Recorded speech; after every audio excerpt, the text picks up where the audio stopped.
Good evening, dear listener. Tonight, we return once again to the forgotten folds of history, in search of moments that shaped the world in quiet ways. Whether you're cozy in bed or listening with closed eyes, I'm glad you're spending this peaceful time here. I'd love to know where you're tuning in from and what time it is in your part of the world.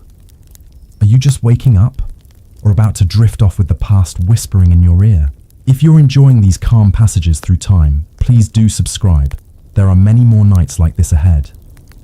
What I'm about to reveal will shatter everything you thought you knew about Victorian respectability.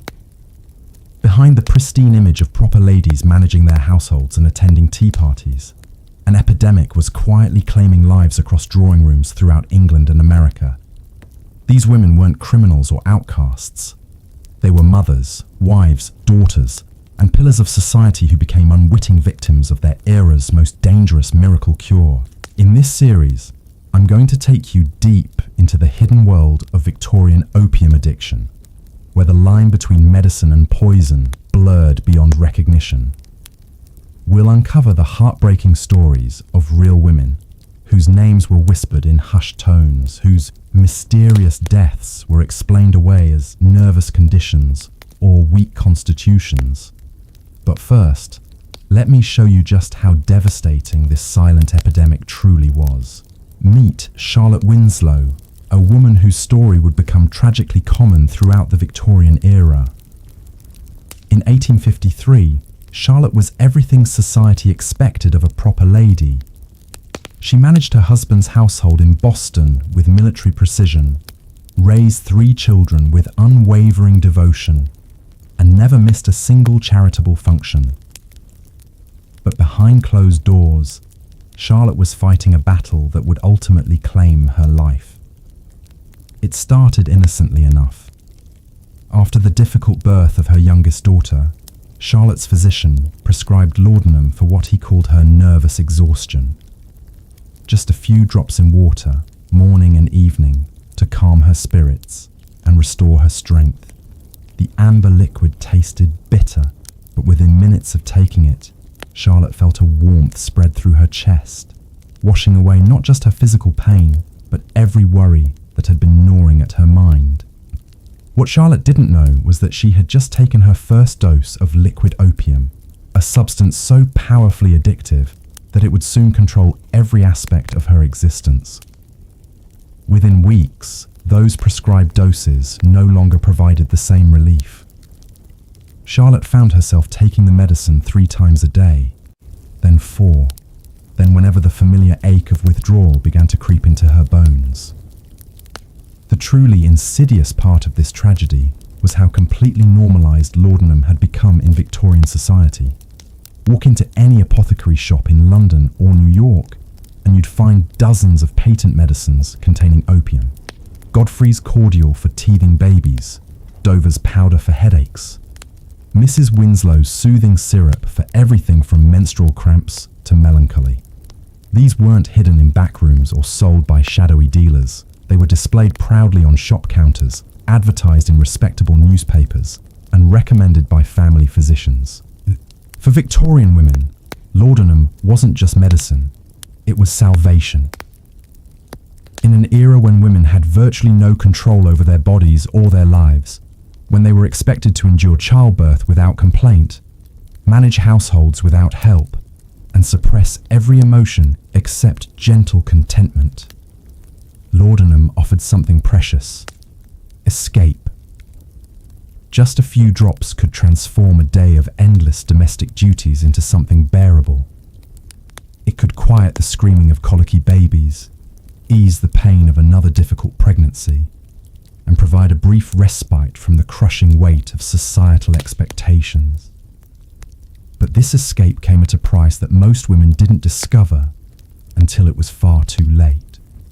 The same qualities that made laudanum so appealing also made it devastatingly addictive. The opium didn't just relieve pain, it rewired the brain's chemistry, creating a physical dependence that grew stronger with every dose. Women who had started taking laudanum for legitimate medical reasons soon found themselves unable to function without it, Consider the case of Margaret Thornfield, a minister's wife in rural Yorkshire. Margaret began taking laudanum after developing what her doctor called neuralgia, a catch-all term for unexplained pain that Victorian physicians often used when they couldn't identify a specific ailment. The medicine worked wonderfully at first. Margaret's mysterious aches disappeared, and she felt more energetic and capable than she had in years. She threw herself into her duties as a pastor's wife with renewed vigour, organising charity drives and visiting the sick with tireless enthusiasm. But as months passed, Margaret noticed troubling changes. The periods between doses became increasingly difficult to endure. She would wake in the middle of the night drenched in sweat, her heart racing with inexplicable panic. During the day, she found herself watching the clock obsessively, counting the hours until she could take her next dose. When she tried to reduce the amount, as her conscience occasionally demanded, she was struck by symptoms so severe she thought she was dying. Her hands would shake uncontrollably, her stomach would twist with nausea, and waves of despair would wash over her with such intensity that she could barely leave her bedroom. Margaret's husband, a kind but naive man who trusted completely in his wife's virtue and his physician's wisdom, never suspected that his wife's medicine was slowly destroying her. Like most people of his era, he believed that addiction was a moral failing that afflicted only the weak-willed and degenerate. The idea that his pious, devoted wife could become dependent on her prescribed medicine was simply unthinkable. This blindness to the reality of laudanum addiction wasn't unique to Margaret's husband. Victorian society had created an elaborate fiction around opium use that allowed respectable people to maintain their denial, even as the evidence mounted around them. When women began taking increasingly large doses of their medicines, it was attributed to worsening health conditions that required stronger treatment. When they became withdrawn and listless, it was blamed on feminine weakness or nervous disorders. When they died suddenly and mysteriously, it was explained as heart failure or brain fever. The truth was far more sinister.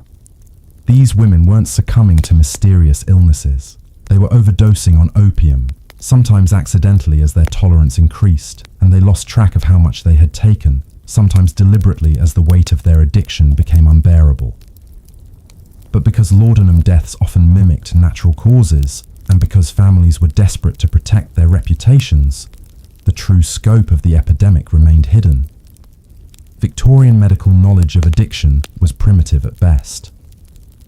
Doctors understood that opium could be habit-forming, but they vastly underestimated its power and assumed that respectable people would naturally limit their use through moral restraint. They failed to recognize that physical dependence could overcome even the strongest willpower, and they had no effective treatments for withdrawal. When patients complained of symptoms after reducing their laudanum dose, doctors often interpreted this as evidence that they still needed the medicine, inadvertently encouraging continued use. The isolation of Victorian women made the problem even worse. Unlike men who might encounter other opium users in smoking dens or through social networks, women took their laudanum in the privacy of their homes, often unaware that they weren't alone in their struggle. They had no way to compare their experiences or seek help from others who understood their predicament. Each woman believed her growing dependence was a personal failing, a secret shame that must be hidden at all costs. This shame was compounded by the era's rigid gender expectations. Victorian women were supposed to be moral guardians, pure and self-controlled beings who elevated their families through their virtue. The idea that they might be unable to control their use of medicine contradicted everything society believed about feminine nature. Women who recognized their dependence faced an impossible choice: admit their problem and risk social disgrace, or continue using laudanum and hope they could somehow regain control before it was too late. Most chose to continue in silence, creating elaborate deceptions to hide their increasing consumption. They would visit multiple apothecaries to avoid suspicion, claim to be buying medicine for sick relatives, or send servants on errands to purchase laudanum from shops across town. Some became expert at diluting their husband's brandy with laudanum, creating a mixture that could be consumed openly without raising questions. Others hid bottles throughout their homes, ensuring they would never be caught without access to their medicine. The financial cost of maintaining a laudanum habit could be devastating. As tolerance increased, women needed larger and more frequent doses to achieve the same effect. What had started as a few pennies worth of medicine per week could eventually consume a significant portion of the household budget. Women would sell jewelry, pawn household items, or find creative ways to skim money from their domestic allowances to fund their purchases. Some even resorted to theft, taking coins from their husbands' pockets or their children's piggy banks when desperation overwhelmed their moral constraints. But perhaps the most tragic aspect of the laudanum epidemic was how it robbed women of their relationships with their children. Mothers who had once been attentive and nurturing became distant and unpredictable under the influence of opium. They might be unnaturally cheerful and energetic shortly after taking their medicine, then irritable and withdrawn as the effects wore off. Children learn to read these mood cycles, approaching their mothers carefully during the good periods and avoiding them during the bad ones. Some mothers, recognizing the damage their addiction was causing, made desperate attempts to quit. They would pour their laudanum down the drain in moments of resolve, only to send servants rushing to the apothecary hours later when withdrawal symptoms became unbearable. Others tried to gradually reduce their doses, marking careful measurements on their bottles and setting strict schedules for consumption. But without medical support or understanding process, these efforts almost of the withdrawal invariably failed. The medical establishment's ignorance about addiction treatment meant that women who did seek help often received advice that made their situations worse. Doctors might recommend switching to different opium preparations, believing that variety would somehow reduce dependence. They prescribed additional drugs like alcohol or chloral hydrate to manage withdrawal symptoms, often creating new addictions alongside the original problem. Some physicians recommended complete rest cures, isolating women in private sanatoriums where they were given even more laudanum to keep them calm and compliant. The desperation of these women manifested in ways that would shock modern sensibilities. Eleanor Hartwell, wife of a prominent London banker, began crushing her laudanum tablets and mixing them with her morning tea when liquid preparations no longer satisfied her cravings. She would sit at her mahogany breakfast table, surrounded by fine china and fresh flowers, consuming what amounted to lethal doses of opium while discussing the weather with her unsuspecting husband.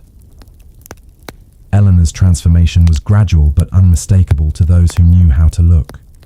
Her once rosy complexion became pale and waxy, her eyes took on a glassy, distant quality, and her movements became languid and dreamlike. She would nod off during afternoon visits, her embroidery falling from limp fingers as she drifted into opium-induced stupors.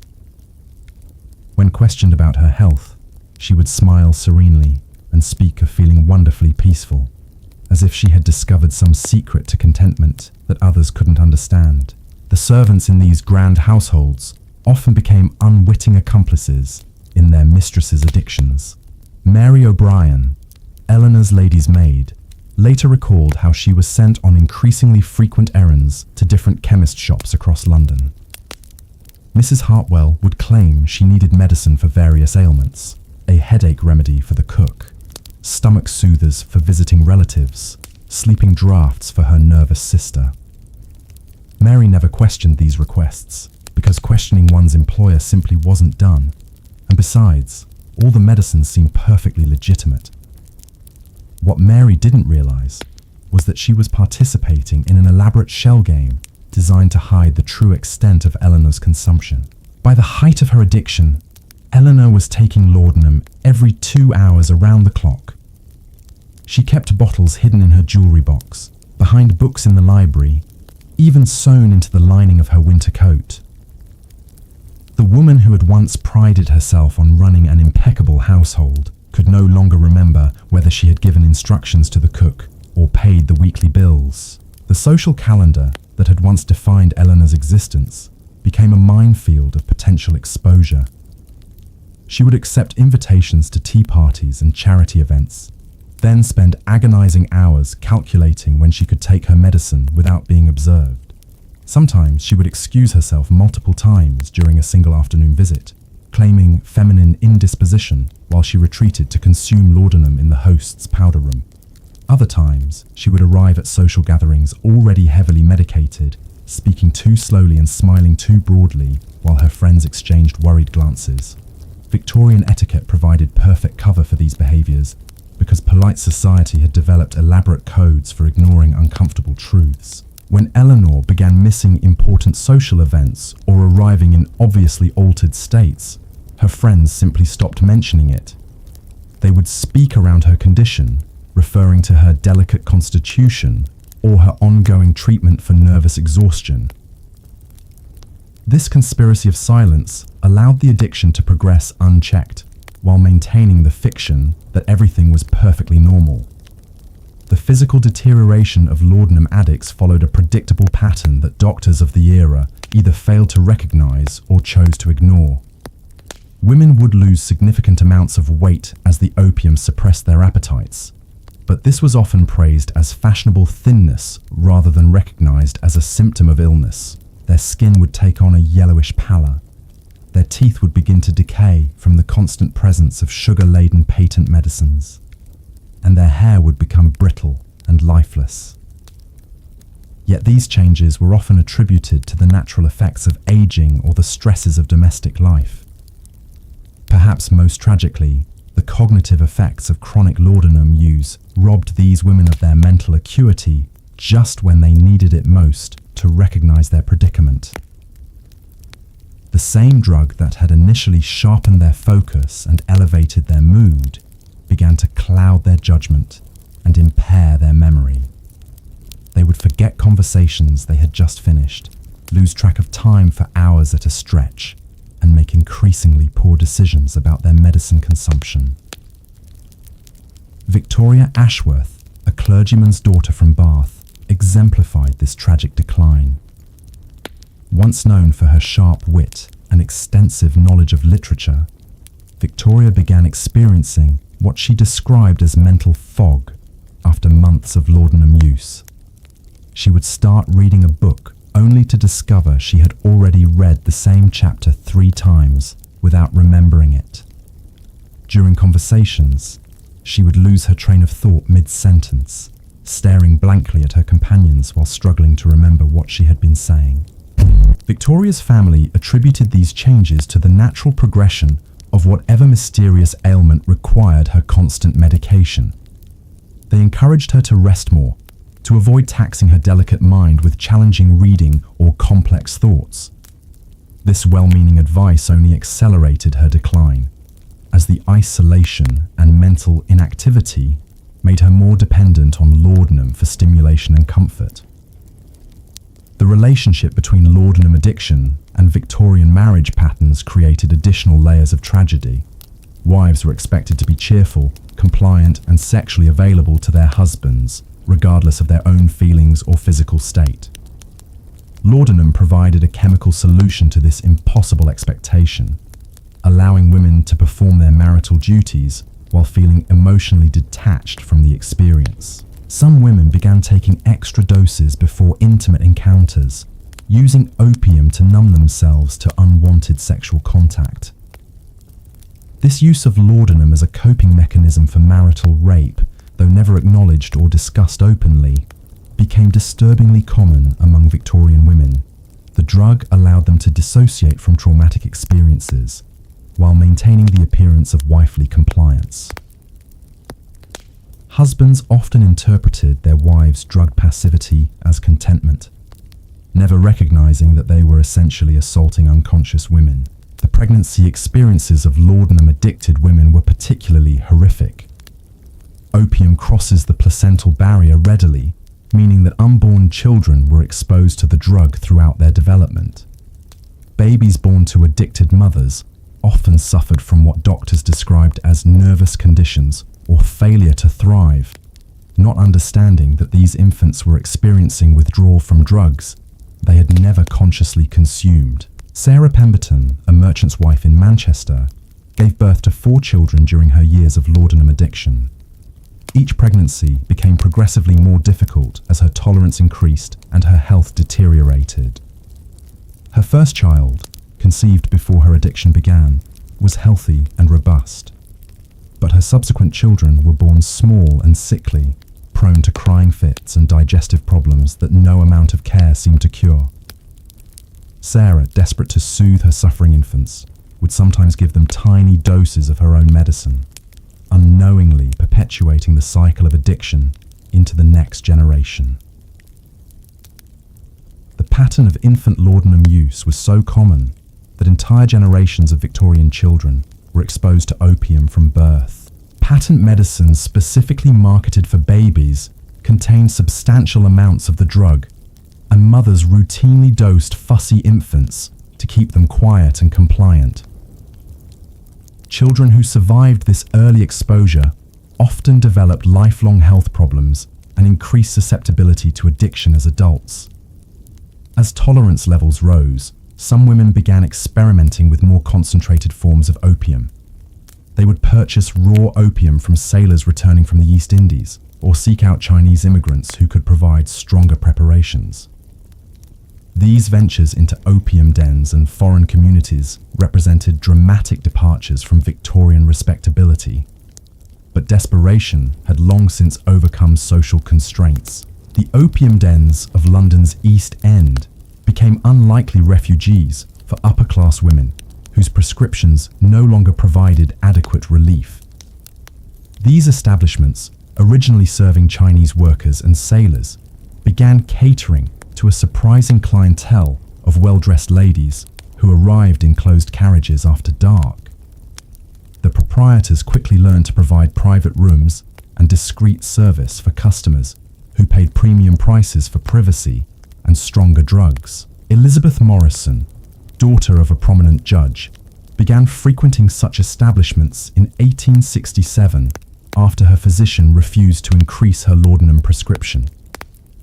Disguised in plain clothing and accompanied by her most trusted servant, Elizabeth would slip through the back entrances of Limehouse opium houses, seeking the pure drug that her refined medicines could no longer provide. She would lie on silk cushions beside Chinese labourers and foreign seamen.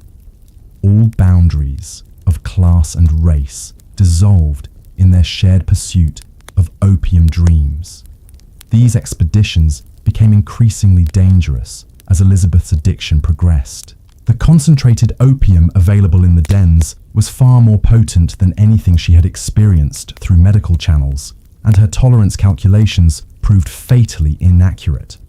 On a fog-shrouded evening in November, Elizabeth consumed what she thought was her usual dose, only to slip into a coma from which she never awakened. Her body was discovered the next morning by her frantic servant, but the official cause of death was listed as heart failure to spare her family's reputation. The cover-ups surrounding laudanum deaths became an art form among Victorian families desperate to protect their social standing. Physicians were often complicit in these deceptions, understanding that accurate death certificates would destroy entire family legacies. They would examine obviously overdosed bodies and certify deaths as resulting from consumption, brain fever, or sudden cardiac arrest. Funeral services would emphasize the deceased's virtue and piety, with no mention of the bottles of laudanum found clutched in their lifeless hands. The elaborate funeral of Elizabeth Morrison became a template for how Victorian society processed these tragic deaths.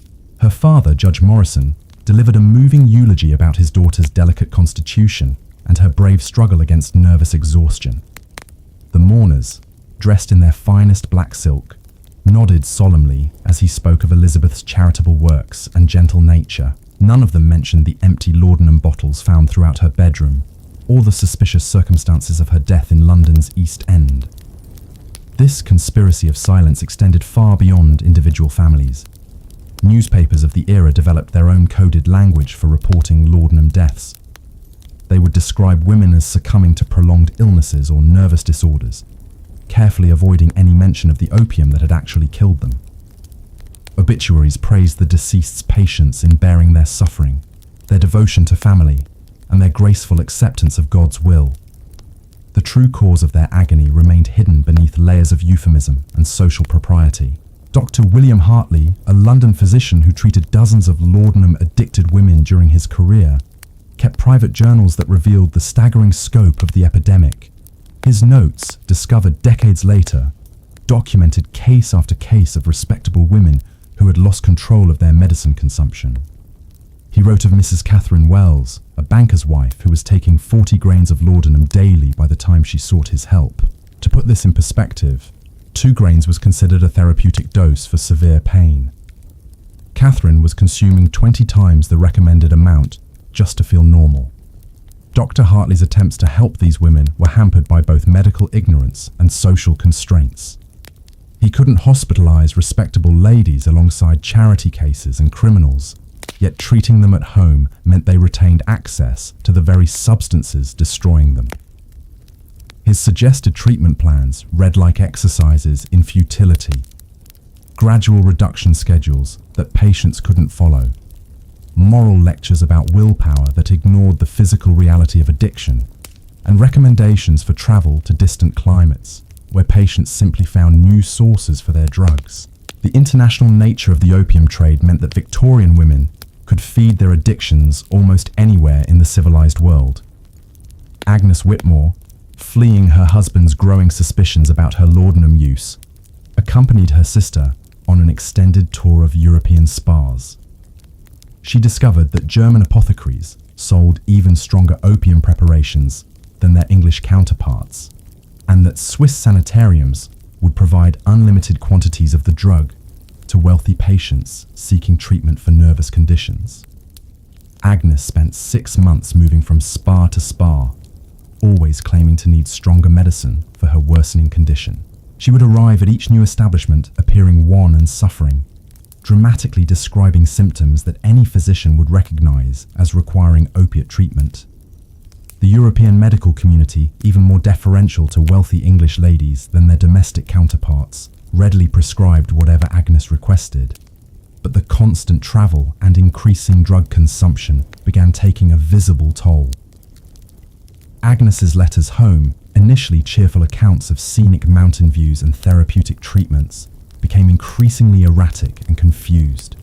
She would write the same news multiple times in a single letter, forget important family events, and describe conversations with people who didn't exist. Her handwriting, once elegant and precise, became shaky and barely legible. When Agnes finally returned to England, her transformation shocked even those who had known about her laudanum use. She appeared to have aged decades during her months abroad, her face gaunt and her movements unsteady. She spoke in whispers, as if afraid that normal conversation might shatter her fragile composure. Most disturbing of all, she seemed to exist in a perpetual state of confused euphoria, smiling serenely while discussing tragic events and responding to questions that hadn't been asked. Agnes's husband, initially grateful for her apparent calm after years of witnessing her nervous agitation, gradually realized that something was terribly wrong. His wife would sit for hours staring at nothing, occasionally murmuring to herself in languages he didn't recognize. She would forget to eat for days at a time, then suddenly consume enormous meals before vomiting everything she had eaten. She began wearing the same clothes repeatedly, seemingly unaware that they were becoming soiled and wrinkled. The servants in the Whitmore household watched their mistress's decline with growing alarm. Mary, the head housekeeper, later recalled finding dozens of empty laudanum bottles hidden throughout Agnes's bedroom. Some were concealed inside hat boxes, others tucked behind books or sewn into dress pockets. The sheer quantity suggested that Agnes was consuming amounts that would have killed an inexperienced user, her tolerance having reached levels that defied medical understanding. Agnes's final weeks followed a pattern that had become tragically familiar among late-stage laudanum addicts. She would experience periods of relative clarity, during which she would recognize the severity of her condition and make desperate promises to reform. She would pour bottles of medicine down the drain, burn her secret stashes, and swear to her husband that she was finally free from her dependence. But these moments of clarity were invariably followed by crushing waves of withdrawal that drove her back to even heavier use. She would send servants on urgent missions to every apothecary in London, claiming she needed medicine for suddenly developed ailments. When local sources became suspicious of her frequent purchases, she began ordering laudanum through the mail, using false names and having packages delivered to addresses throughout the city. The physical symptoms of Agnes's withdrawal attempts were so severe that her husband began to believe she was genuinely dying from some mysterious disease. She would shake uncontrollably, sweat profusely despite cool weather, and experience hallucinations that left her screaming in terror.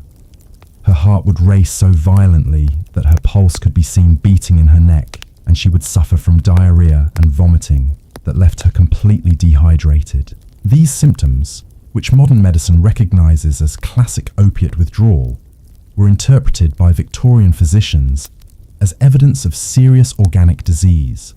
They would examine Agnes during her worst moments and conclude that she needed even stronger medications to combat whatever illness was ravaging her system.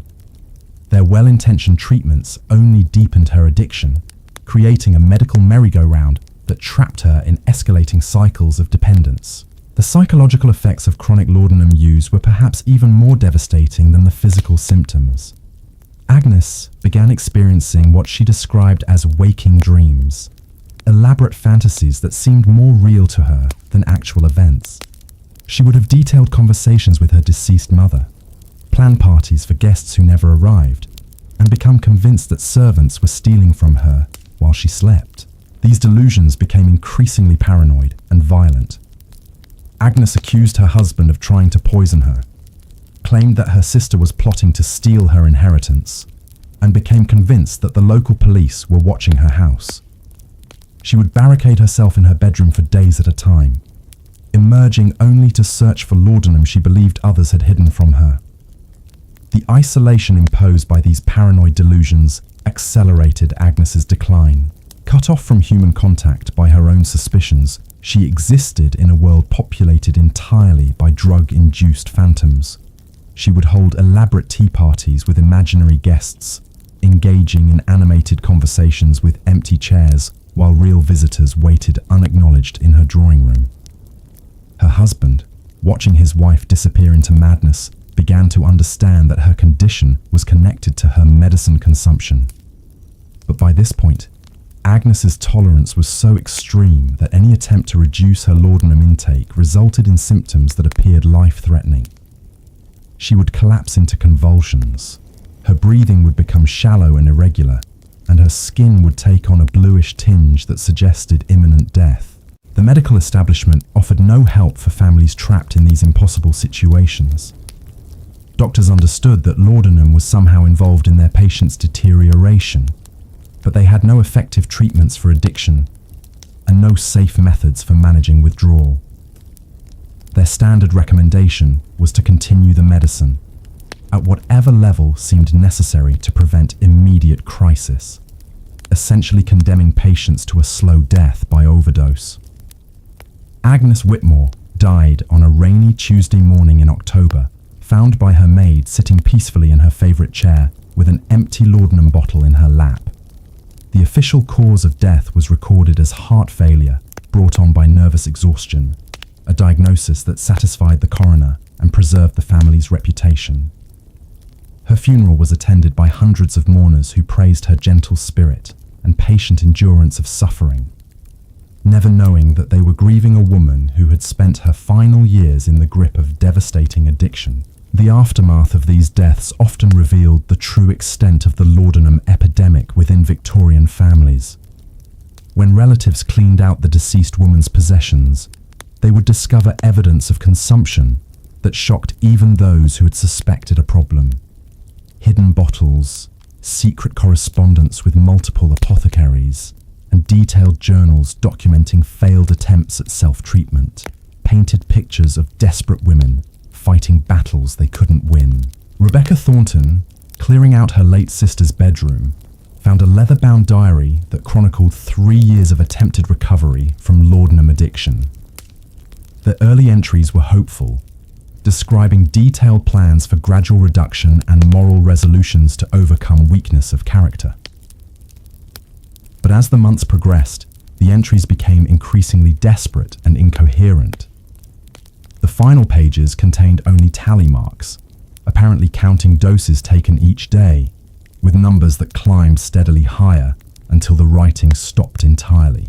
These discoveries forced families to confront uncomfortable truths about their loved ones, final. They realized that behaviors they had attributed to illness or eccentricity were actually symptoms of drug addiction. The mysterious mood swings, the frequent illnesses that required seclusion, the gradual withdrawal from social activities, all suddenly made horrible sense when viewed through the lens of opiate dependence. Some families chose to learn from these revelations, becoming advocates for better understanding of addiction and more careful prescribing practices. But most simply destroyed the evidence and maintained the fiction that their relatives had died from natural causes. The shame associated with addiction was so profound that even death couldn't overcome it.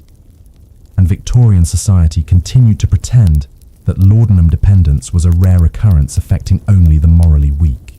The economic impact of the laudanum trade created powerful interests invested in maintaining the status quo.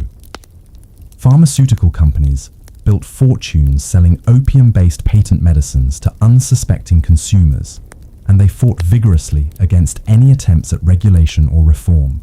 They funded medical journals, sponsored physician education programs, and lobbied government officials to ensure that their profitable products remained freely available. The marketing of these medicines became increasingly sophisticated as competition intensified. Companies hired chemists to develop new formulations that promised superior effects, artists to design appealing packaging, and writers to craft advertising copy that appealed to Victorian sensibilities. They sponsored testimonials from satisfied customers, though they carefully avoided mentioning the addiction potential of their products. Mrs. Pembleton's Miracle Tonic promised to cure everything from headaches to heartbreak, while Dr. Morrison's Lady's Friend specifically targeted women suffering from feminine complaints. These products were marketed not as drugs, but as health aids, essential tools for maintaining the delicate balance required for proper feminine functioning. The advertising suggested that any lady who wasn't using these preparations was neglecting her duty to her family and herself. The testimonials published in newspapers and magazines painted pictures of miraculous recoveries and restored happiness. Mrs. J.W. of Birmingham wrote that Dr. Morrison's preparation had saved her marriage by allowing her to fulfill her wifely duties with renewed enthusiasm. Miss S.T. of York credited Mrs. Pembleton's tonic with curing her of melancholy and restoring her faith in divine providence. These carefully crafted endorsements made laudanum use seem not just acceptable, but virtuous.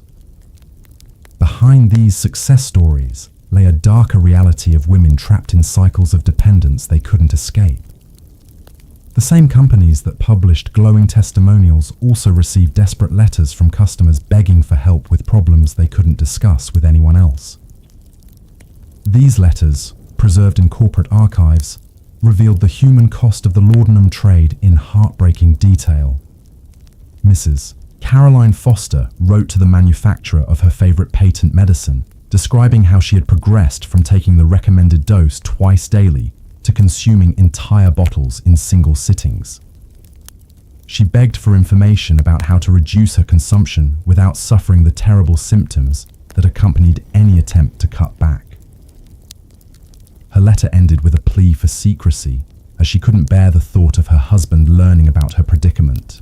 The company's response, if any was sent, has been lost to history. But the pattern of these letters suggests that manufacturers were well aware of their product's addictive potential and chose to ignore it in favor of continued profits.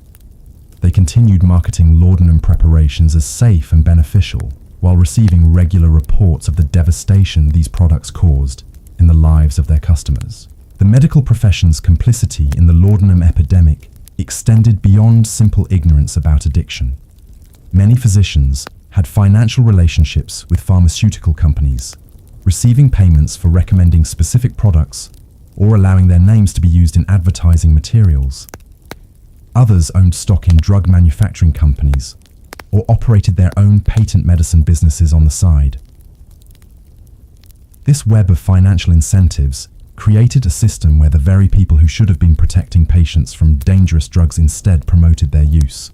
Physicians would prescribe laudanum for conditions that didn't require opiate treatment, recommend increased doses when patients developed tolerance, and dismiss concerns about dependence as moral failings rather than medical problems. Dr. Harrison Blackwell, a prominent London physician, exemplified this corruption. His private practice catered to wealthy women suffering from nervous conditions, and his standard treatment protocol involved large doses of laudanum combined with extended rest cures. He charged enormous fees for these treatments while maintaining financial relationships with 3 different pharmaceutical companies. His patient files, discovered after his death, revealed that he knew many of his clients were becoming addicted to their medications, but continued prescribing them anyway. The rest cure facilities that became popular during the Victorian era often functioned as upscale addiction mills, keeping wealthy patients sedated with massive doses of laudanum while charging their families exorbitant fees for treatment. These establishments promised to cure nervous exhaustion and feminine hysteria through complete rest and medical supervision, but they actually created new addictions or worsened existing ones. Millicent Ashford spent 8 months at the prestigious Willowbrook Sanitarium seeking treatment for what her family physician had diagnosed as acute neurasthenia. The facility's promotional materials promised revolutionary treatments based on the latest European methods. But Millicent's experience consisted mainly of lying in bed while receiving regular doses of increasingly strong opiate preparations. The sanitarium's physicians explained that complete rest was essential for recovery from nervous conditions, and that any stimulation or activity would worsen her delicate state. They administered laudanum every 4 hours to ensure that Millicent remained calm and compliant, gradually increasing the doses as her body developed tolerance. By the time she left Willowbrook, she was consuming more opium than when she had arrived, but her family was told that her improvement was remarkable.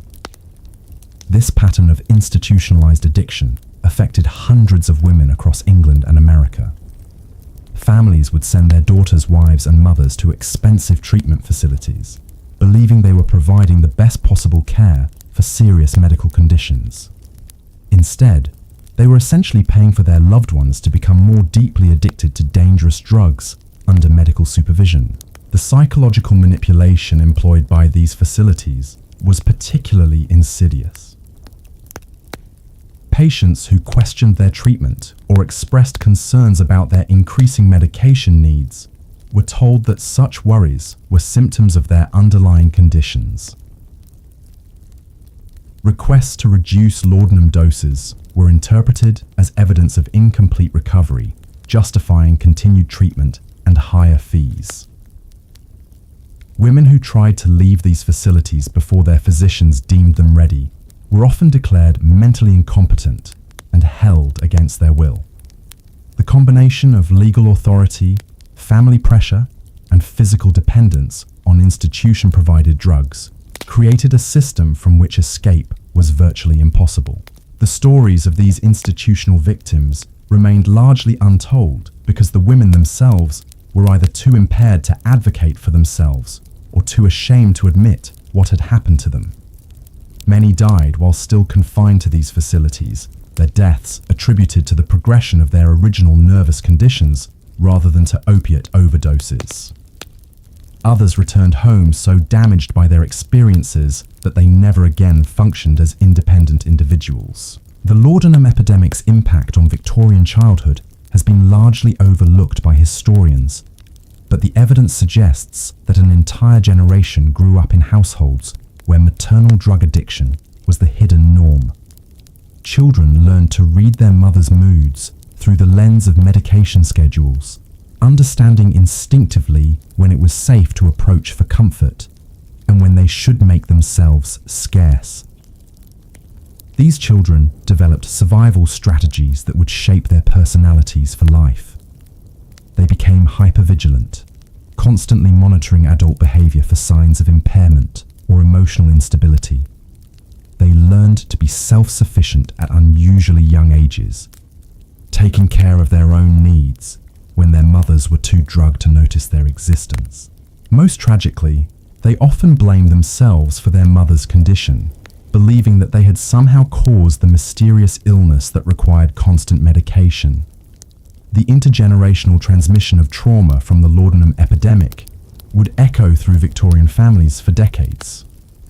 Children who grew up with addicted mothers often developed their own substance abuse problems as adults, or became attracted to partners who struggled with similar issues.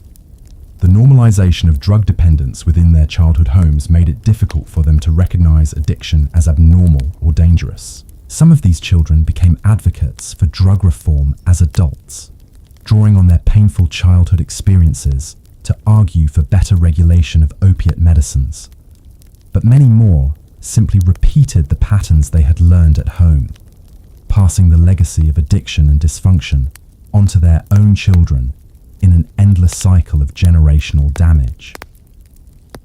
The tragedy of laudanum addiction reached its darkest depths when examining the pharmaceutical industry's deliberate targeting of pregnant women and new mothers. Companies like Bayer and Park Davis developed specific marketing campaigns that portrayed opium-based medicines as essential for maternal health, claiming that expectant mothers who didn't use these preparations were endangering both themselves and their unborn children. Dr. Samuel Richardson's maternal cordial promised to ensure easy deliveries and healthy babies, while Mrs. Hartwell's nursing mother's friend guaranteed abundant milk production and calm dispositions. These products contained astronomical amounts of opium, often exceeding the concentrations found in medicines marketed to the general population. The manufacturers understood that pregnancy and childbirth created captive markets of women desperate for relief from physical and emotional suffering. Helena Blackwood discovered this truth during her fourth pregnancy in 1862. After 3 difficult births that had left her weakened and anxious, Helena's physician recommended Dr. Richardson's preparation to ensure a smoother delivery. The medicine seemed miraculous during her pregnancy, eliminating the nausea and emotional volatility that had plagued her previous experiences. Helena felt serene and confident, convinced that she had finally found the secret to comfortable motherhood. But when Helena's daughter was born, the infant exhibited strange behaviors that no one could explain. Little Margaret would scream for hours without apparent cause, her tiny body rigid with tension that nothing seemed to soothe. She refused to nurse properly, turning away from her mother's breast with what appeared to be distress. Most troubling of all, the baby seemed to experience episodes where she would shake uncontrollably, her face contorting as if in pain. The family physician attributed these symptoms to a nervous temperament inherited from Helena's delicate constitution. He recommended continuing the maternal cordial throughout the nursing period to ensure that Helena's milk would carry calming properties to her agitated infant. What he didn't understand was that baby Margaret was experiencing withdrawal from opium she had received through the placenta, and that continuing Helena's medication would only perpetuate the infant's addiction through breast milk. This tragic cycle repeated itself in nurseries across the civilized world, as entire families became unknowingly dependent on opium. Mothers would dose themselves to cope with the demands of childcare, inadvertently drugging their nursing infants. When these babies became fussy or difficult, mothers would increase their own medication or begin giving the children direct doses of patent medicines specifically marketed for infant use. The most popular of these pediatric preparations was Mrs. Winslow's soothing syrup, which contained enough morphine to sedate a grown man. Advertisements for the product featured angelic children sleeping peacefully while their grateful mothers looked on with satisfaction. The marketing copy promised that the syrup would quiet fretful babies instantly, allowing exhausted mothers to rest and attend to their other duties without constant interruption. What the advertisements didn't mention was that babies given regular doses of these soothing syrups often died in their sleep, victims of respiratory depression caused by opiate overdose. When infants succumbed to these medications, their deaths were typically attributed to sudden illness or weak constitutions rather than drug poisoning. The pattern was so common that Victorian families often expected to lose several children to mysterious ailments during their early years. Martha Cromwell lost 3 infants to what doctors called failure to thrive, each death occurring within months of beginning treatment with various patent medicines for colic and restlessness. Martha never connected her baby's deaths to the medications she had lovingly administered, believing instead that she was cursed with particularly fragile children. She continued using the same preparations with each new pregnancy, unknowingly repeating the cycle of addiction and death. The pharmaceutical companies manufacturing these products were fully aware of their lethal potential. Internal correspondence from the era reveals discussions about optimal dosing levels that would sedate children without causing obvious overdose symptoms. Company executives calculated acceptable mortality rates, understanding that some infant deaths were inevitable consequences of their marketing strategies, but considering them acceptable losses in pursuit of profits. When public health officials occasionally raised concerns about infant mortality rates in areas with high patent medicine consumption, manufacturers deployed sophisticated public relations campaigns to deflect responsibility. They funded medical studies that attributed infant deaths to poor sanitation, inadequate nutrition, or genetic weaknesses. They sponsored educational programs that taught mothers to recognize signs of infant illness while carefully avoiding any mention of medication-related symptoms. The most insidious aspect of pediatric opium marketing was how it normalized drug dependence from birth. Children who survived their early exposure to these medicines often developed lifelong cravings for opiate substances. They would seek out laudanum as teenagers for minor ailments, having learned from infancy that chemical solutions were preferable to natural discomfort. Thomas Whitfield, born to a laudanum-addicted mother and dosed with soothing syrups throughout his infancy, began stealing his mother's medicine at age 14. He had discovered that small amounts of laudanum eliminated the mysterious aches and restlessness that had plagued him since childhood, not understanding that these symptoms were actually withdrawal effects from the opium he had consumed as a baby. By the time Thomas reached adulthood, he was purchasing laudanum in quantities that shocked even experienced apothecaries. His tolerance, developed through years of intermittent exposure beginning in the womb, allowed him to consume doses that would have killed other young men.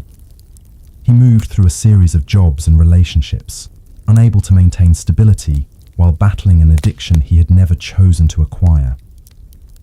Thomas's story was repeated countless times throughout the Victorian era as children born into opium-saturated households grew up to become the next generation of addicts.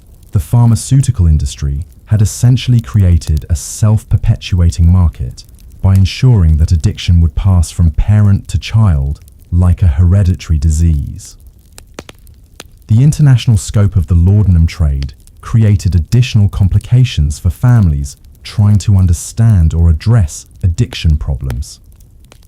Opium poppies cultivated in Turkey, India, and China were processed into various preparations in European laboratories, then shipped worldwide with minimal regulation or quality control.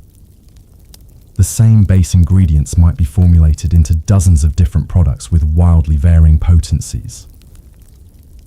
Isabella Pembroke discovered this dangerous variability during a family trip to continental Europe in 1868. Having maintained her laudanum addiction for several years, using consistent British preparations, Isabella found herself in crisis when her usual medicines proved unavailable in French apothecaries. The laudanum she purchased in Paris was significantly stronger than what she was accustomed to, leading to an accidental overdose that left her unconscious for 2 days. Isabella's husband, still unaware of the true nature of her condition, summoned local physicians who diagnosed her collapse as a severe attack of nervous exhaustion brought on by travel fatigue.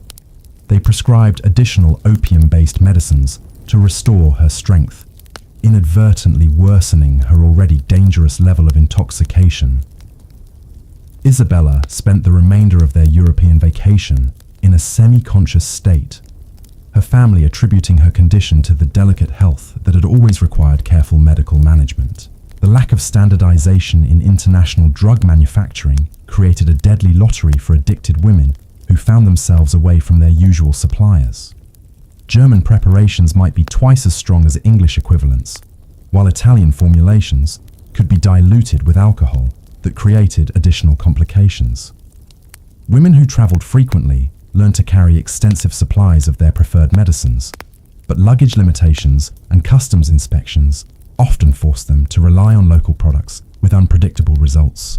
The diplomatic immunity enjoyed by wealthy foreign visitors complicated efforts to track or address laudanum deaths that occurred during international travel.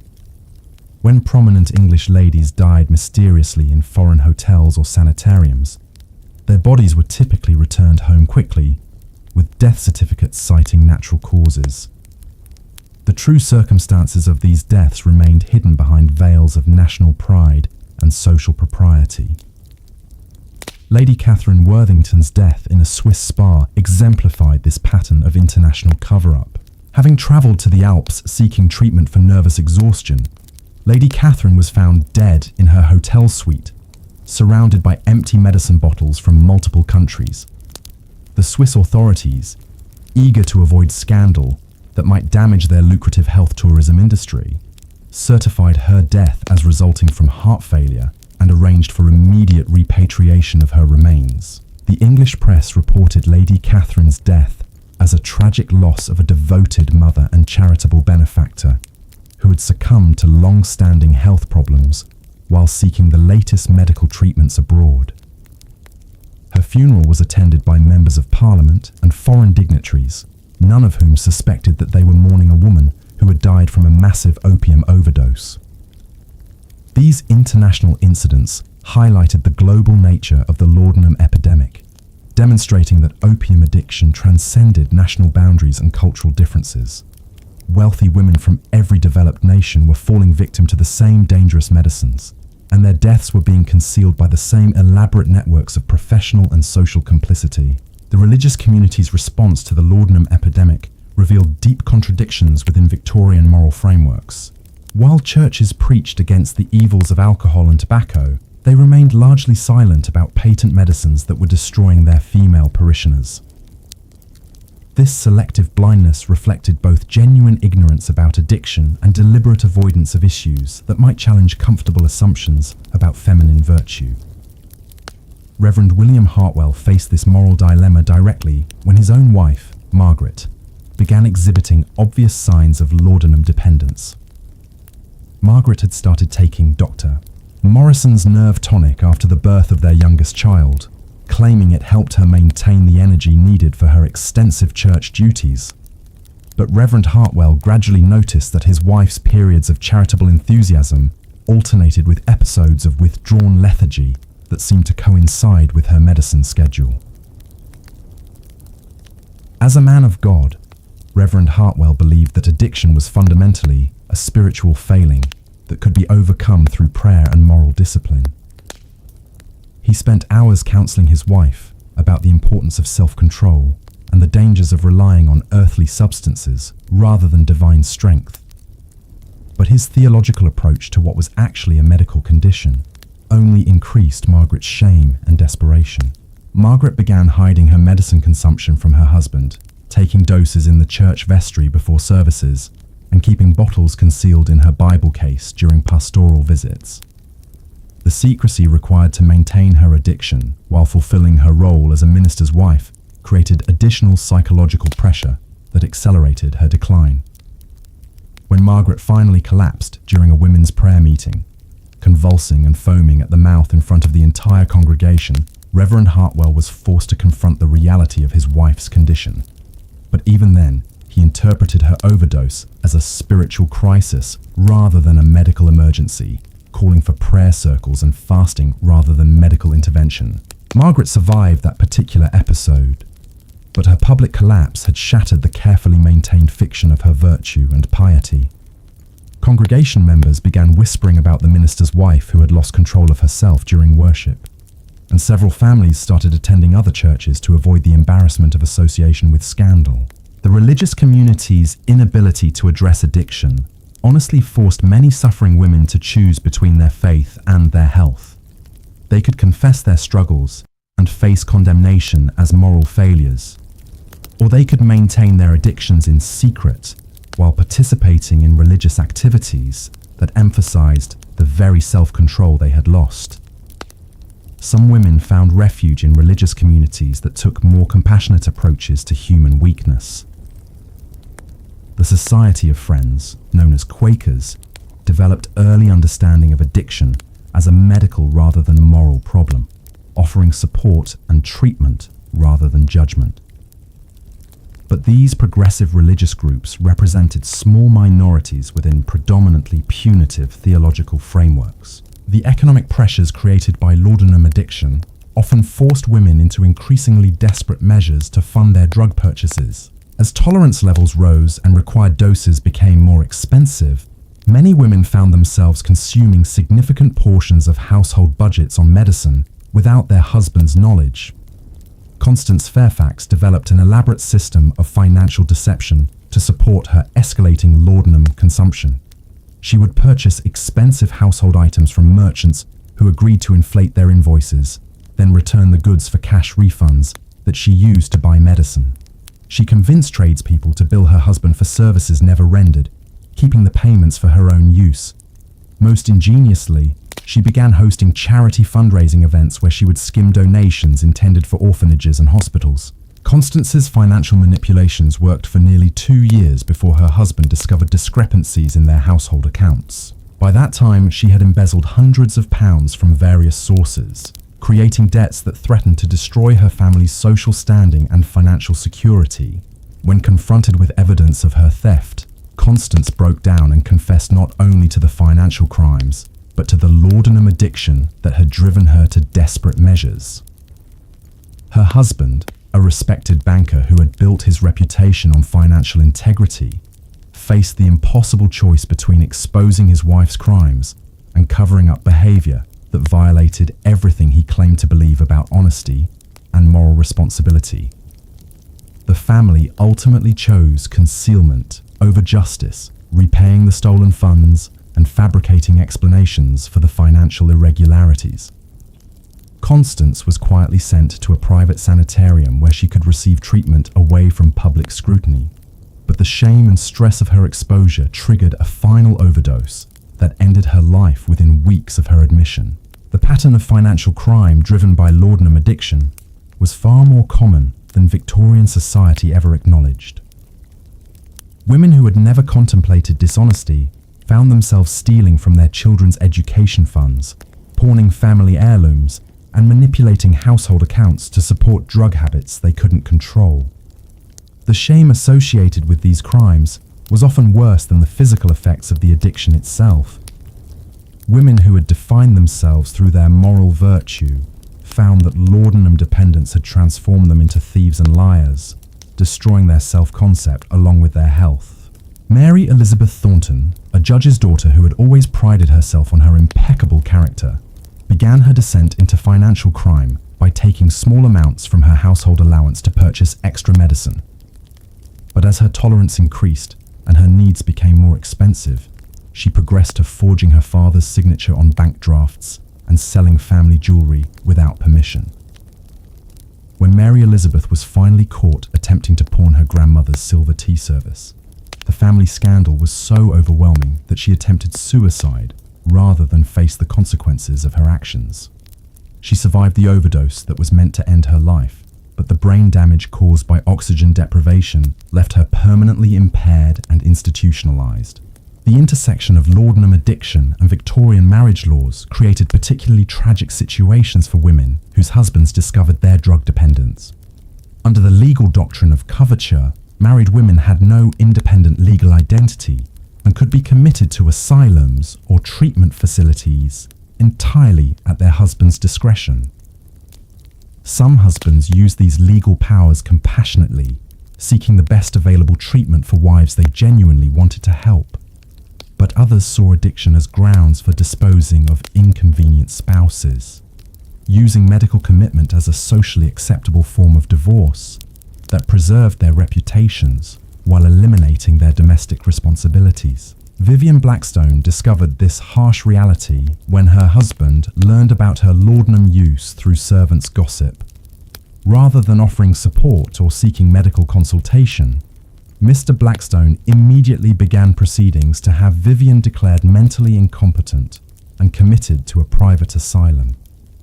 He claimed that her drug use proved she was incapable of rational thought and posed a danger to their children's moral development. The commitment hearing was a travesty of justice that highlighted the legal powerlessness of Victorian women. Vivian was not permitted to speak in her own defence or to call witnesses who might testify to her competence. Her husband's word, supported by a family physician who had examined her while she was heavily sedated, was sufficient to strip her of all legal rights and consign her to indefinite institutional confinement. Vivian spent the final 8 years of her life in Brookhaven Asylum, a private facility that specialised in housing inconvenient family members from wealthy households. She was kept continuously medicated with the same laudanum that had destroyed her freedom, ostensibly to prevent the violent outbursts that never actually occurred. Her husband remarried within a year of her commitment, telling friends that his first wife had succumbed to hereditary mental illness that made remarriage a sad necessity. The asylum records from Brookhaven and similar institutions revealed hundreds of women who had been committed primarily for laudanum addiction rather than genuine mental illness. These facilities functioned as dumping grounds for families who wanted to avoid the scandal of public addiction treatment or divorce proceedings.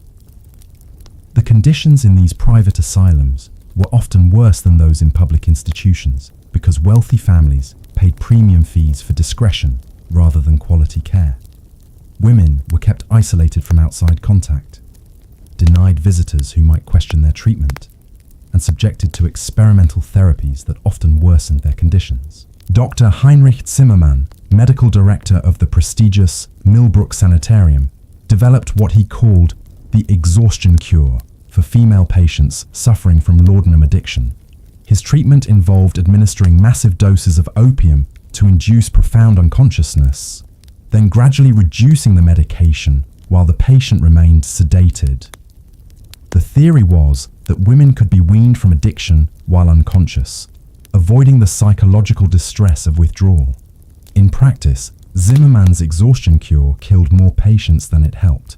Women would slip into comas from which they never awakened, or would emerge from sedation so brain damaged that they required permanent institutional care. But the treatment continued for years because families were desperate for any solution that promised to restore their loved one's respectability. The few women who survived these experimental treatments and eventually gained release from private asylums often found that their years of institutionalization had destroyed any possibility of returning to normal life. They had lost touch with their children, who had been told their mothers were dead, and had been replaced in their social circles by women who had maintained their reputations intact. Elizabeth Harrington spent 6 years at Millbrook after being committed for laudanum addiction, emerging finally when her husband's business failures made continued private treatment financially impossible. She returned to a world where her teenage children no longer recognized her, her friends had forgotten her existence, and her position in society had been permanently forfeited. Elizabeth's attempts to rebuild her life were hampered by the social stigma of having been institutionalized and by the physical damage caused by years of experimental treatment. She had lost most of her teeth, suffered from chronic tremors, and experienced memory problems that made complex tasks impossible. Most tragically, she had developed an even more severe addiction to the medications used during her treatment, leaving her worse off than when she had first sought help. The stories of these institutional survivors were rarely told because the women themselves were too damaged or ashamed to speak publicly about their experiences. But their silent suffering represented the ultimate failure of Victorian society's approach to laudanum addiction, demonstrating how medical ignorance and social prejudice could transform treatable conditions into lifetime tragedies. The international trade networks that supplied opium to Victorian consumers created opportunities for particularly unscrupulous operators to exploit addicted women. Smugglers and black market dealers recognized that wealthy ladies represented lucrative customers who would pay premium prices for reliable supplies of high-quality drugs. Captain James Morrison, a former East India Company officer, established a sophisticated distribution network that supplied laudanum to upper-class women throughout London and the surrounding counties. Morrison's operation was disguised as a legitimate import business dealing in exotic spices and medicinal herbs, but his real profits came from the pure opium he smuggled in specially designed containers that escaped customs inspection. Morrison's customers included the wives of members of parliament, prominent businessmen, and high-ranking military officers. He maintained detailed records of their purchases, using this information both to track their escalating consumption and to ensure their continued silence about his illegal activities.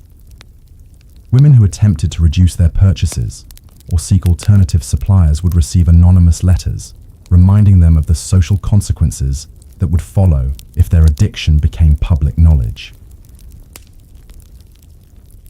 The blackmail aspect of Morrison's business model reflected the vulnerability of laudanum-addicted women to criminal exploitation.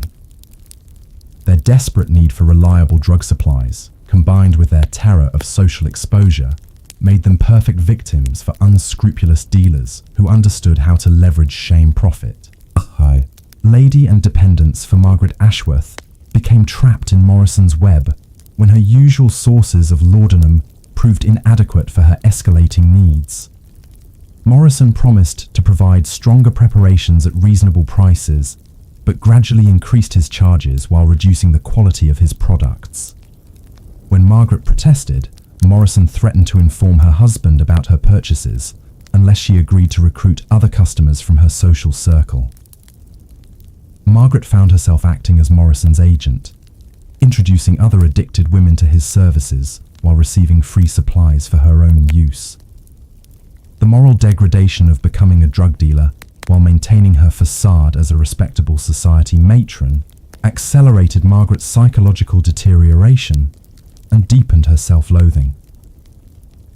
The criminal networks surrounding the laudanum trade often employed violence against customers who attempted to escape their control or who threatened to expose their operations. Women who tried to report dealers to authorities would find themselves facing counter-accusations about their own illegal drug purchases, creating legal complications that discouraged official intervention.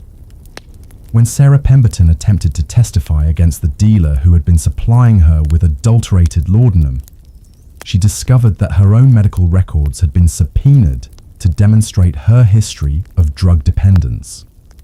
The prospect of having her addiction revealed in open court terrified Sarah so completely that she withdrew her complaint and returned to purchasing from the same criminal who had been cheating her. This cycle of exploitation and intimidation kept many dangerous dealers in business for years, protected by their customers' fear of exposure. The legal system's inability to distinguish between victims and criminals in drug-related cases meant that addicted women received punishment rather than help when their situations came to official attention. The laudanum epidemic's impact on Victorian literature and arts has been largely overlooked, but many prominent female writers and artists of the era struggled with opium addiction that profoundly influenced their creative work. The drug's effects on perception and emotion created distinctive artistic styles that reflected both the euphoria and despair of chronic intoxication. Christina Rossetti, though her addiction was never publicly acknowledged during her lifetime, produced poetry that clearly reflected the experiences of laudanum dependence. Her verses about lost time, fractured memories, and overwhelming yearning resonated powerfully with other addicted women who recognized their own experiences in her carefully crafted metaphors.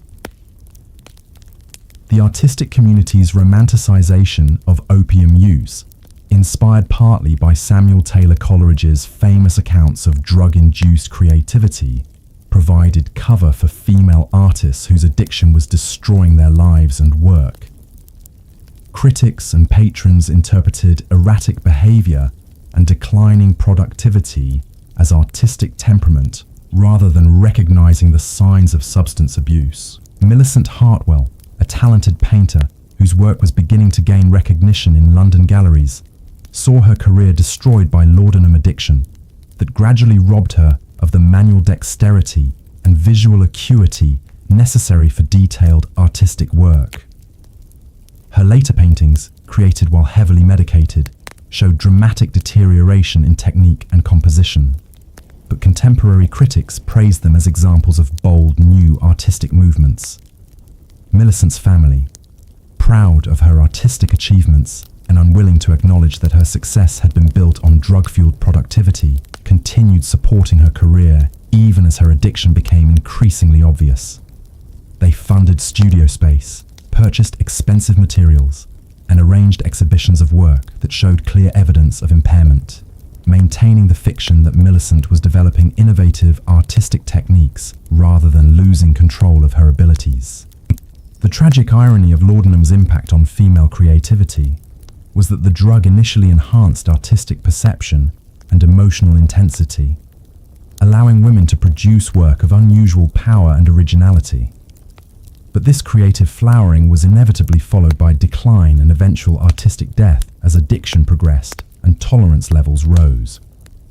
Many promising female artists and writers of the Victorian era simply vanished from public view after brief periods of recognition, their disappearances attributed to marriage, family obligations, or loss of artistic inspiration. But examination of private papers and family records suggests that laudanum addiction was the real cause of many interrupted careers, as talented women found themselves unable to continue creative work while battling drug dependence. The loss of these artistic voices represented a cultural tragedy that Victorian society never acknowledged, as an entire generation of female creativity was sacrificed to the laudanum epidemic that continued claiming victims in drawing rooms and artist studios across the civilized world. The publishing world of Victorian England became an unwitting accomplice in the laudanum epidemic through its promotion of female invalidism as a literary ideal. Novels of the era consistently portrayed frail, ethereal heroines whose delicate constitutions required constant medical attention, creating a cultural template that real women felt pressured to emulate. Publishers discovered that stories featuring beautiful, suffering ladies resonated powerfully with female readers, many of whom were themselves struggling with the very conditions these fictional characters romanticized. Emma Whitfield, an aspiring novelist from Bath, found herself trapped between literary ambition and laudanum dependence in ways that would have seemed impossible to previous generations. Emma had begun taking Dr. Morrison's Nervous Remedy after reading serialized stories in the Ladies' Home Journal about sensitive heroines who required opiate medicines to function in harsh, unfeeling worlds. The fictional characters seemed to offer a roadmap for transforming personal suffering into artistic authenticity. Emma's early writing, produced during the honeymoon phase of her laudanum use, possessed an otherworldly quality that impressed editors and readers alike. Her descriptions of emotional pain carried the vivid intensity of lived experience, while her depictions of feminine, their own struggles in her carefully crafted fragility, resonated with women who recognized prose. Publishers praised her work as representing the finest traditions of female literary sensibility. But as Emma's tolerance increased and her doses escalated, her writing began to reflect the darker realities of addiction rather than its initial euphoric effects. Her characters became increasingly passive and disconnected, spending entire chapters in dreamlike states that mirrored Emma's own drug-induced stupors. Her once precise prose became rambling and repetitive, filled with half-completed thoughts and circular reasoning that reflected her deteriorating mental clarity. The publishing industry's response to Emma's declining work quality revealed how completely they misunderstood the connection between laudanum use and artistic production. Editors interpreted her increasingly incoherent manuscripts as examples of experimental literary techniques, praising her bold departure from conventional narrative structures. They encouraged Emma to explore these new directions, unknowingly pushing her toward even more extreme drug use as she struggled to recapture the creative insights that had made her early work so compelling. Emma's final manuscript, submitted just weeks before her death from an accidental overdose, consisted largely of disconnected fragments and incomplete sentences that made no coherent sense. Yet her publisher released it posthumously as her masterpiece, claiming that Emma had transcended traditional literary forms to create something entirely new. Critics hailed the work as a breakthrough in feminine expression, never realizing they were celebrating the literary equivalent of a suicide note. The domestic service industry became another hidden casualty of the Laudanum epidemic, as household staff found themselves managing employers whose drug use created impossible working conditions. Servants were expected to maintain normal household routines while their mistresses existed in varying states of opiate intoxication, creating daily crises that required constant improvisation and discretion. Mrs. Eleanor Patterson, head housekeeper for the prominent Blackwood family, developed an intimate understanding of laudanum addiction through years of managing Lady Blackwood's increasingly erratic behavior. Eleanor learned to recognize the signs that indicated when her mistress had taken too much medicine, when she needed assistance walking without falling, and when she should be left alone to avoid triggering paranoid episodes. The moral burden placed on servants like Eleanor was enormous and largely unacknowledged. They were required to enable their employers' addictions through purchasing medicines, concealing evidence of drug use from other family members, and maintaining household functions when their mistresses were too intoxicated to provide direction. Yet they were also expected to maintain absolute loyalty and discretion, never discussing their employers' conditions with anyone outside the household. Eleanor's detailed diaries, discovered decades after her death, provided unprecedented insight into the daily reality of living with laudanum addiction. She described mornings when Lady Blackwood would be found unconscious in her sitting room, afternoons when she would mistake servants for deceased relatives, and evenings when she would become convinced that intruders were hiding throughout the house. The physical dangers posed by heavily medicated employers created constant anxiety for household staff, who understood they could be blamed for any accidents or incidents that occurred under their watch. Eleanor wrote about nights spent sitting outside Lady Blackwood's bedroom door, listening for signs of distress that might indicate an overdose requiring immediate intervention.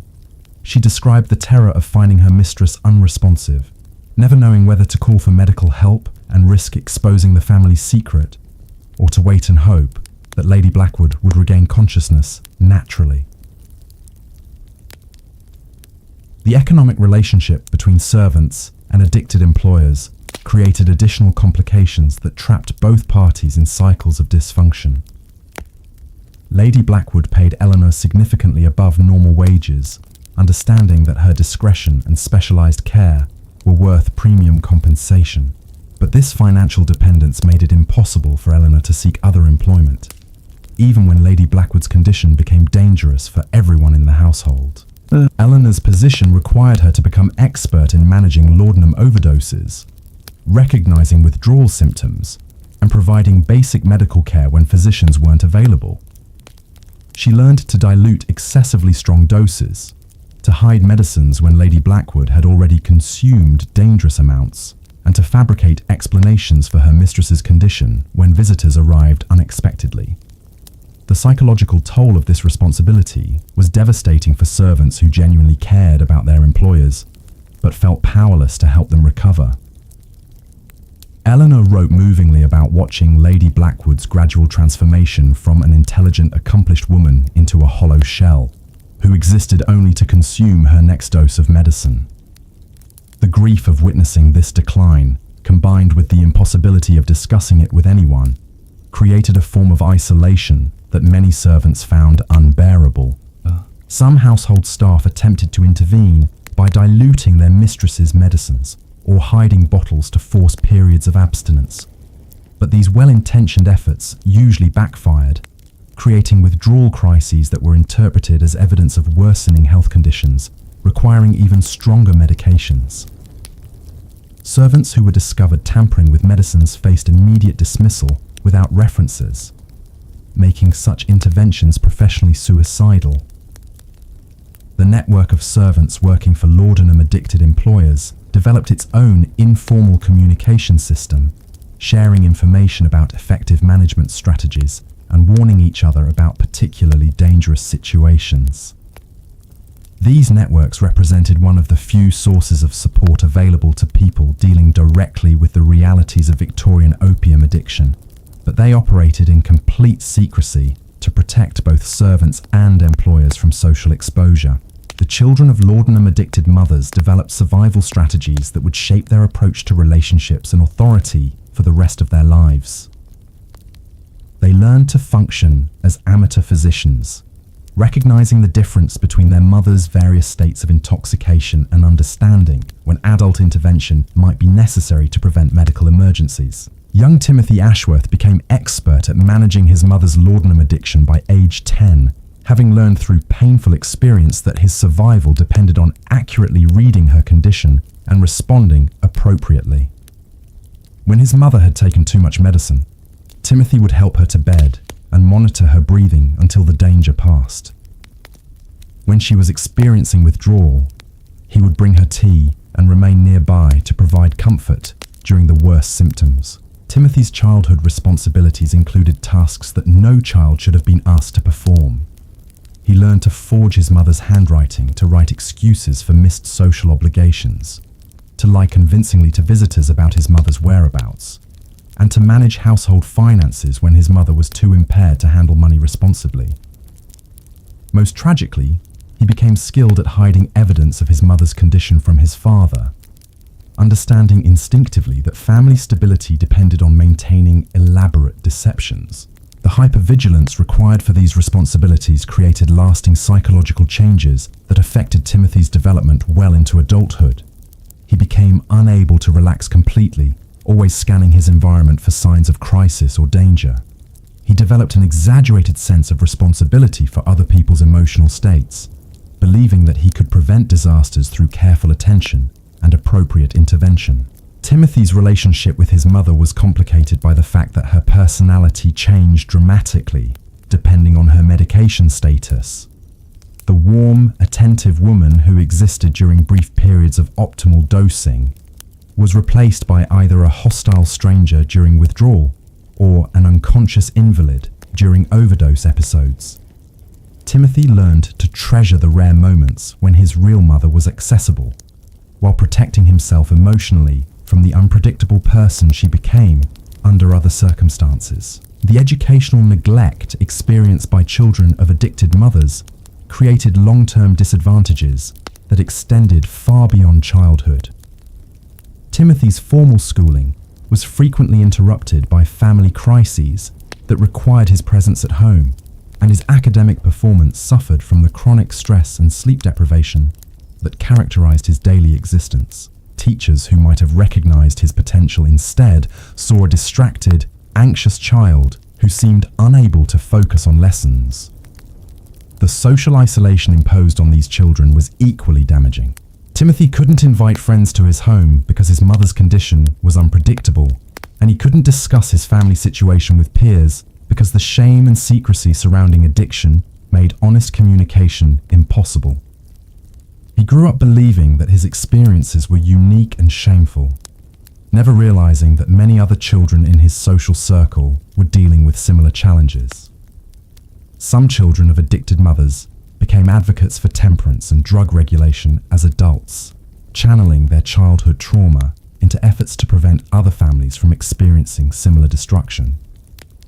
But many more developed their own substance abuse problems, having learned from early childhood that chemicals provided reliable solutions to emotional distress. The marriage patterns of laudanum-addicted women created multi-generational cycles of dysfunction that affected entire family trees. Women who had learned to use opium as a coping mechanism for marital difficulties often chose partners who were either unaware of their addiction or who were themselves struggling with substance abuse problems.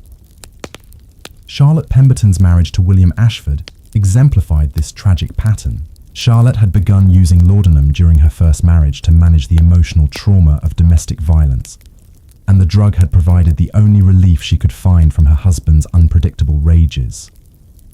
When her first husband died suddenly, Charlotte believed she had escaped the circumstances that required her medication, but she discovered that her physical dependence on opium had become independent of the original trauma. Charlotte's courtship with William was conducted entirely during periods when her laudanum use was carefully managed, presenting him with a version of herself that bore little resemblance to her true condition. She was charming, vivacious, and seemingly healthy during their carefully choreographed encounters, having learned to time her doses to coincide with social activities. William, a widower seeking a companion for his later years, was enchanted by Charlotte's apparent vitality and social grace. He interpreted her occasional moments of distraction or unusual behavior as endearing feminine mystique, rather than recognizing the signs of drug intoxication. Their wedding was celebrated as a perfect match between two mature individuals who had found second chances at happiness. The reality of married life quickly shattered these romantic illusions. Charlotte's need for privacy to manage her medication schedule created immediate tensions, as William couldn't understand why his new wife required so much time alone mood swings, which had been carefully in her chambers. Her concealed during courtship became impossible to hide during daily cohabitation. William's attempts to be a caring husband often interfered with Charlotte's drug management routines, creating conflicts that neither of them understood. When he suggested activities that conflicted with her dosing schedule, she would become anxious and irritable. When he planned trips that might limit her access to medicines, she would develop mysterious illnesses that required them to remain at home. The gradual revelation of Charlotte's addiction destroyed William's trust and left him feeling deceived and manipulated. He had entered the marriage believing he was caring for a delicate woman who needed gentle protection, only to discover that his wife was battling a condition he couldn't comprehend or control. The shame of acknowledging that he had been deceived made it impossible for William to seek advice or support from friends or family members. Charlotte's addiction progressed rapidly under the stress of trying to maintain her marriage while managing her drug dependence. The additional pressure of concealing her condition from someone who lived in intimate proximity pushed her toward higher doses and more frequent administration. She began experiencing withdrawal symptoms during normal daily activities, making it impossible to function as the wife William expected her to be. The financial strain of Charlotte's drug purchases created another source of marital conflict. William noticed discrepancies in household accounts, but attributed them to feminine frivolity rather than understanding their true cause. When confronted about missing money, Charlotte would fabricate elaborate explanations about expensive purchases or unexpected household expenses. The sexual dimension of their marriage became particularly problematic as Charlotte's addiction progressed. The opium affected her ability to experience physical pleasure or emotional intimacy, making marital relations feel mechanical and distressing. William interpreted her lack of responsiveness as rejection, never understanding that his wife was chemically incapable of the emotional connection he desired. Charlotte's final years were marked by increasingly desperate attempts to manage both her addiction and her marriage simultaneously.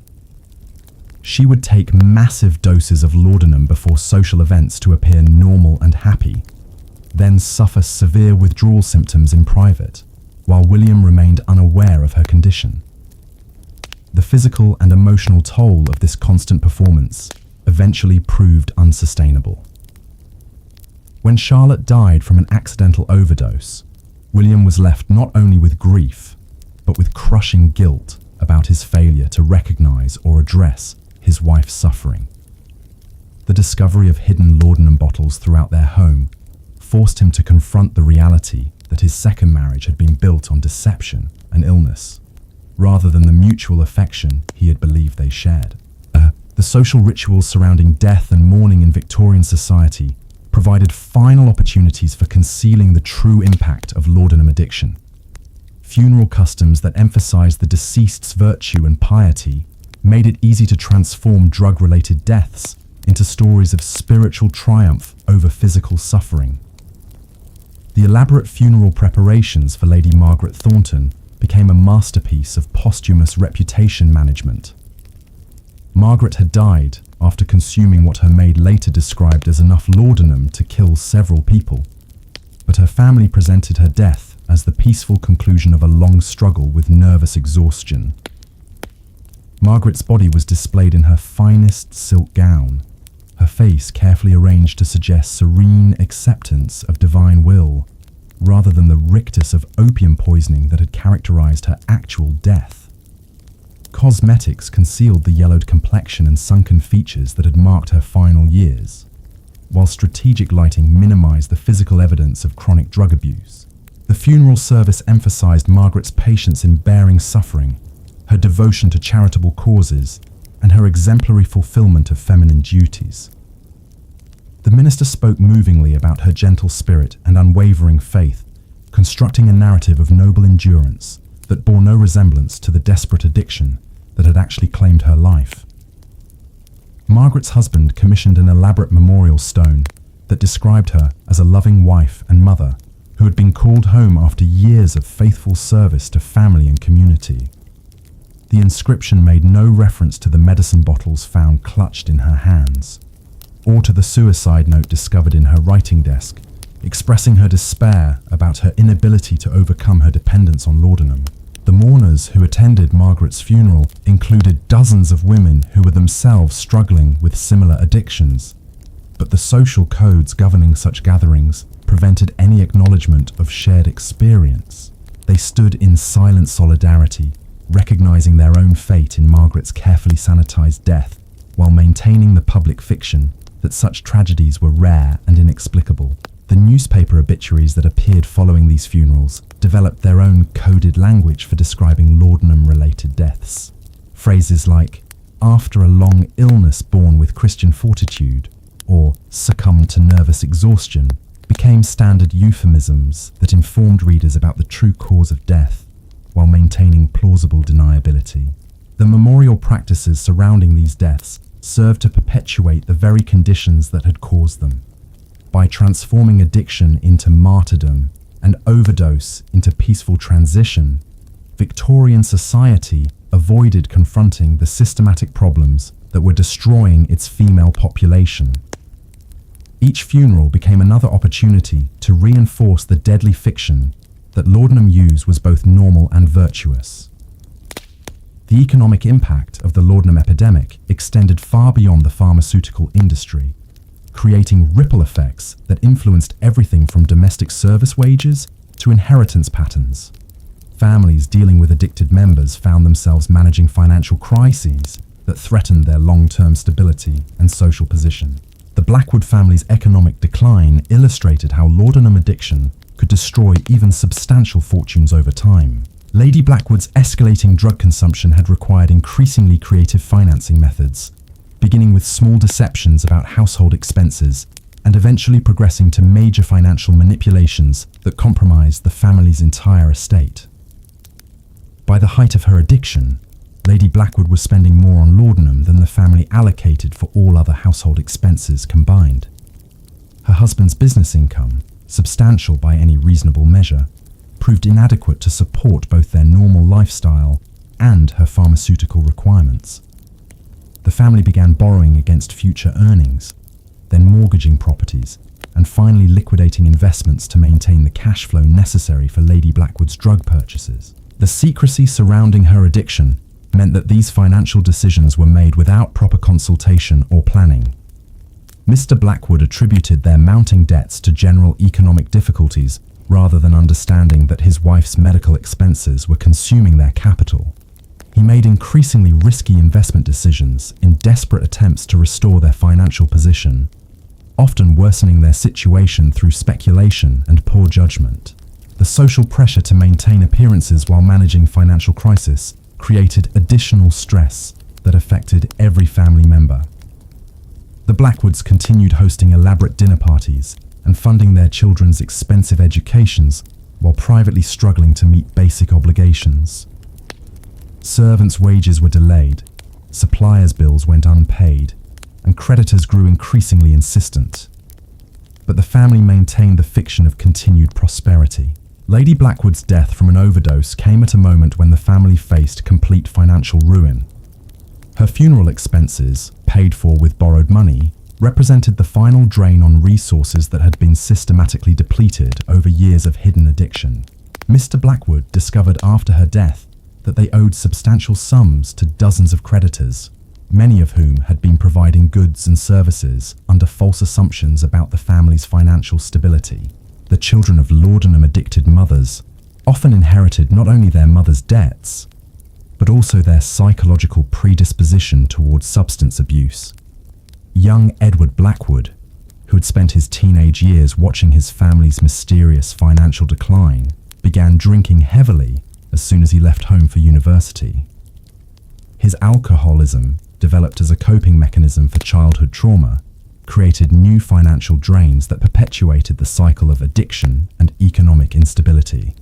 The marriage prospects of children from laudanum-affected families were often severely compromised by both financial constraints and social suspicions about hereditary weakness.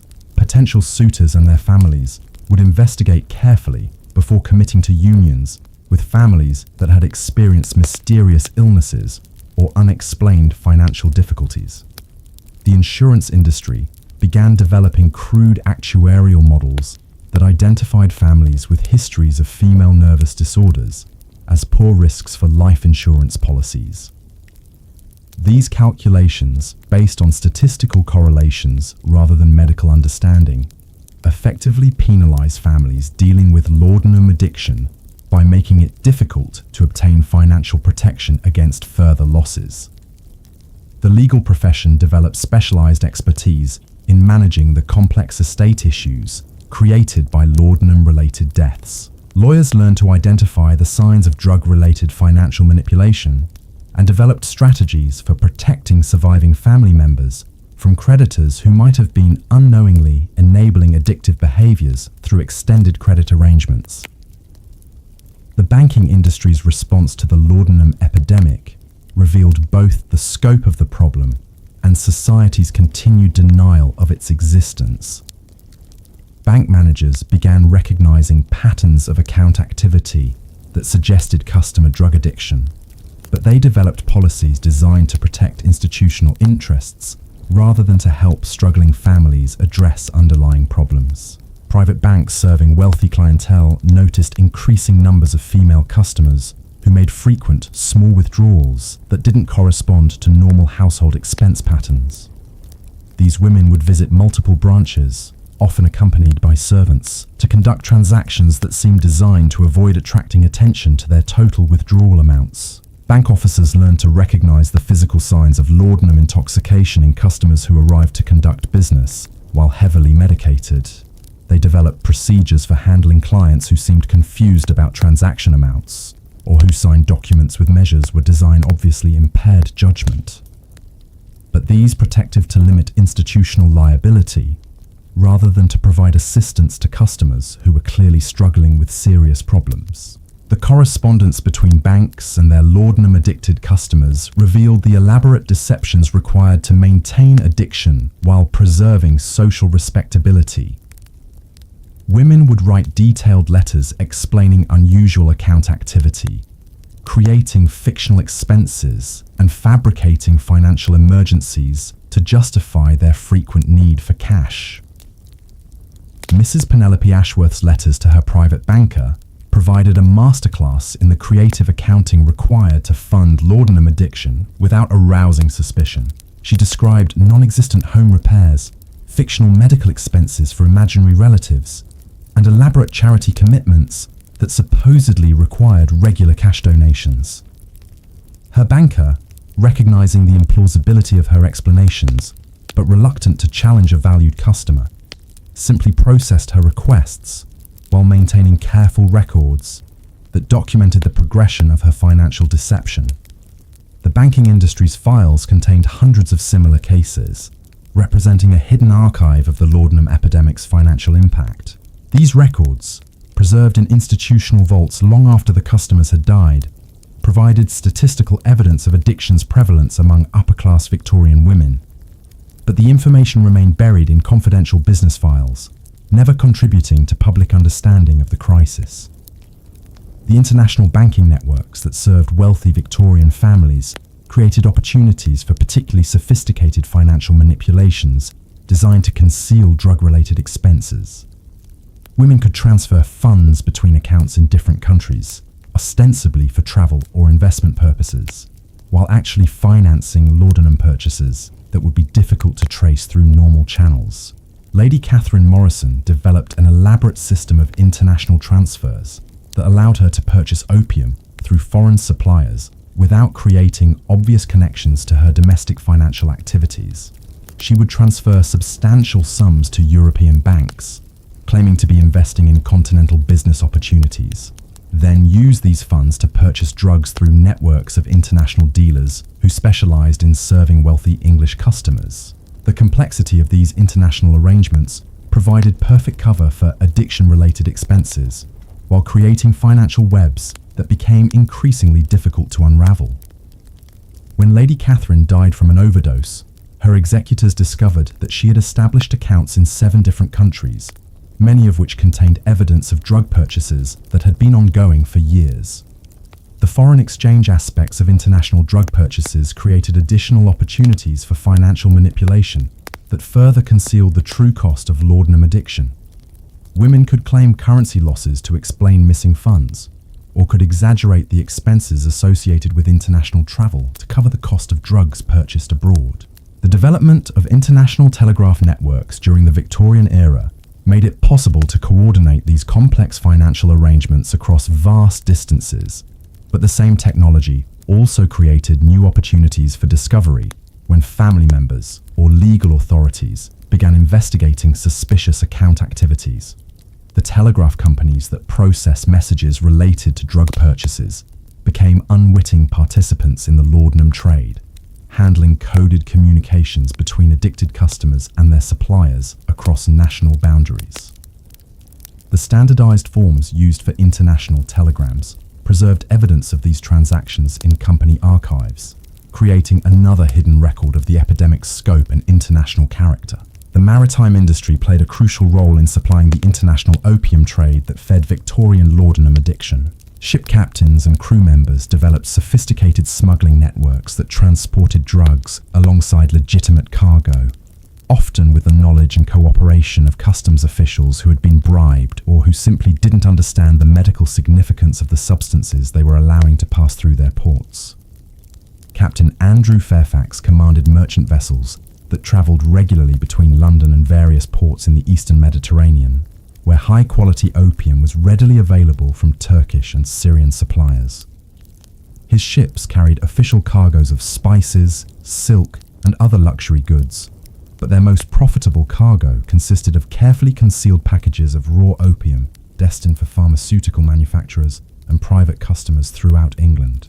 Captain Fairfax developed relationships with apothecaries and private physicians who would place orders for specific quantities of opium, often requesting particular varieties that were prized for their purity and potency. These medical professionals understood that their wealthy female patients required stronger preparations than were generally available through normal commercial channels, and they were willing to pay premium prices for superior products. The smuggling operations required careful coordination between ship crews, dock workers, and distribution networks that could deliver products to customers without attracting official attention. Captain Fairfax employed a network of servants, delivery men, and shop assistants who could transport drugs from ships to customers, while maintaining the appearance of conducting legitimate business. The financial profits from opium smuggling were enormous, often exceeding the returns from legal cargo by substantial margins. A single successful voyage could generate enough income to fund Captain Fairfax's retirement, but the addictive nature of his market created steady demand that made continued smuggling activities irresistibly profitable. The risks associated with drug smuggling were offset by the protection provided by customers' social positions and their desperate need for continued supplies. Wealthy, addicted women represented ideal customers because they possessed both the financial resources to pay premium prices and the social influence to protect their suppliers from legal consequences. Captain Fairfax's customer list included the wives of judges, military officers, and government officials who would use their influence to shield him from prosecution if his activities were discovered. The mutual dependence between smuggler and customers created a web of complicity that made enforcement of drug laws virtually impossible within upper-class social circles. The international nature of the opium trade meant that Victorian women could access drugs from suppliers throughout the British Empire and beyond, creating a global market that responded quickly to changes in demand or supply conditions. When political situations disrupted traditional supply routes, new networks would emerge to serve the continuing needs of addicted customers. The Crimean War created temporary shortages of Turkish opium that forced Victorian suppliers to develop alternative sources in India and China. These new supply chains introduced different varieties of opium with varying potencies and effects, creating additional dangers for customers who couldn't accurately gauge the strength of unfamiliar products. The colonial administration's involvement in opium production and distribution created conflicts of interest that compromised efforts to regulate drug use within the empire. British officials who profited from opium cultivation in India were reluctant to support policies that might reduce demand for their products, even when they recognized the social damage caused by widespread addiction. The East India Company's monopoly on opium production created artificial scarcities that drove up prices and encouraged the development of black market alternatives. These unofficial supply networks often provided adulterated or contaminated products that posed additional health risks to consumers who were already vulnerable to overdose and other complications. The medical establishment's relationship with the opium trade revealed fundamental conflicts between professional ethics and commercial interests.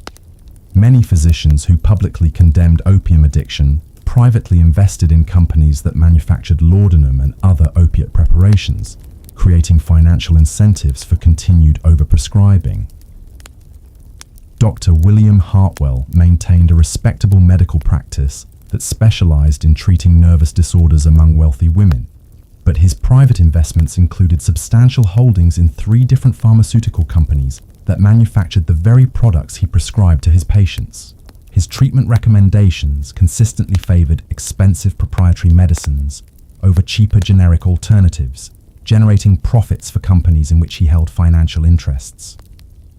The medical journals of the era published articles about the dangers of opium addiction while simultaneously running advertisements for laudanum preparations that promised miraculous cures for the same conditions the articles described as symptoms of drug dependence. This contradiction reflected the medical profession's inability to reconcile its therapeutic responsibilities with its commercial relationships.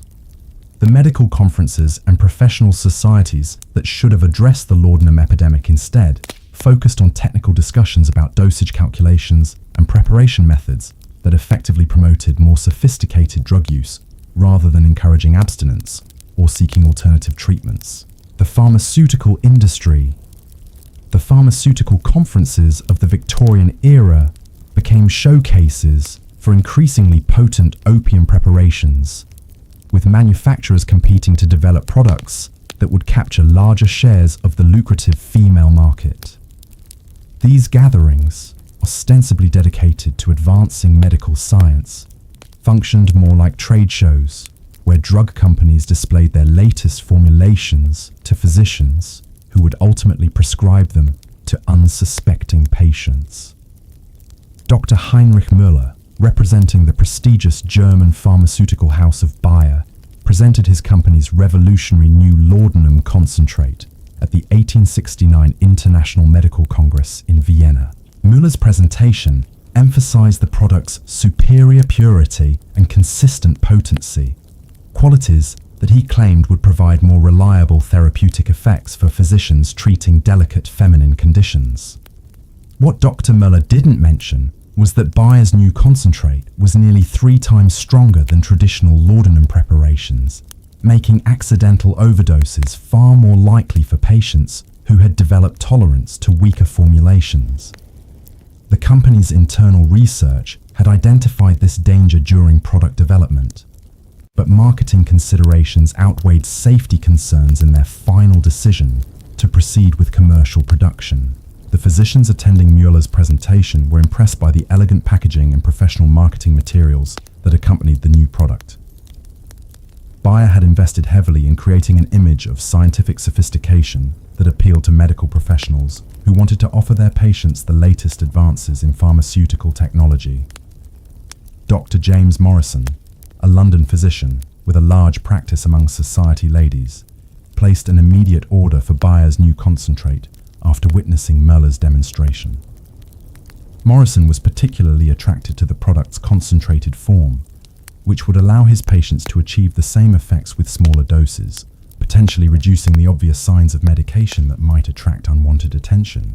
Morrison's first patient to receive the new preparation was Lady Elizabeth Pemberton, who had been taking traditional laudanum for chronic headaches for nearly 2 years.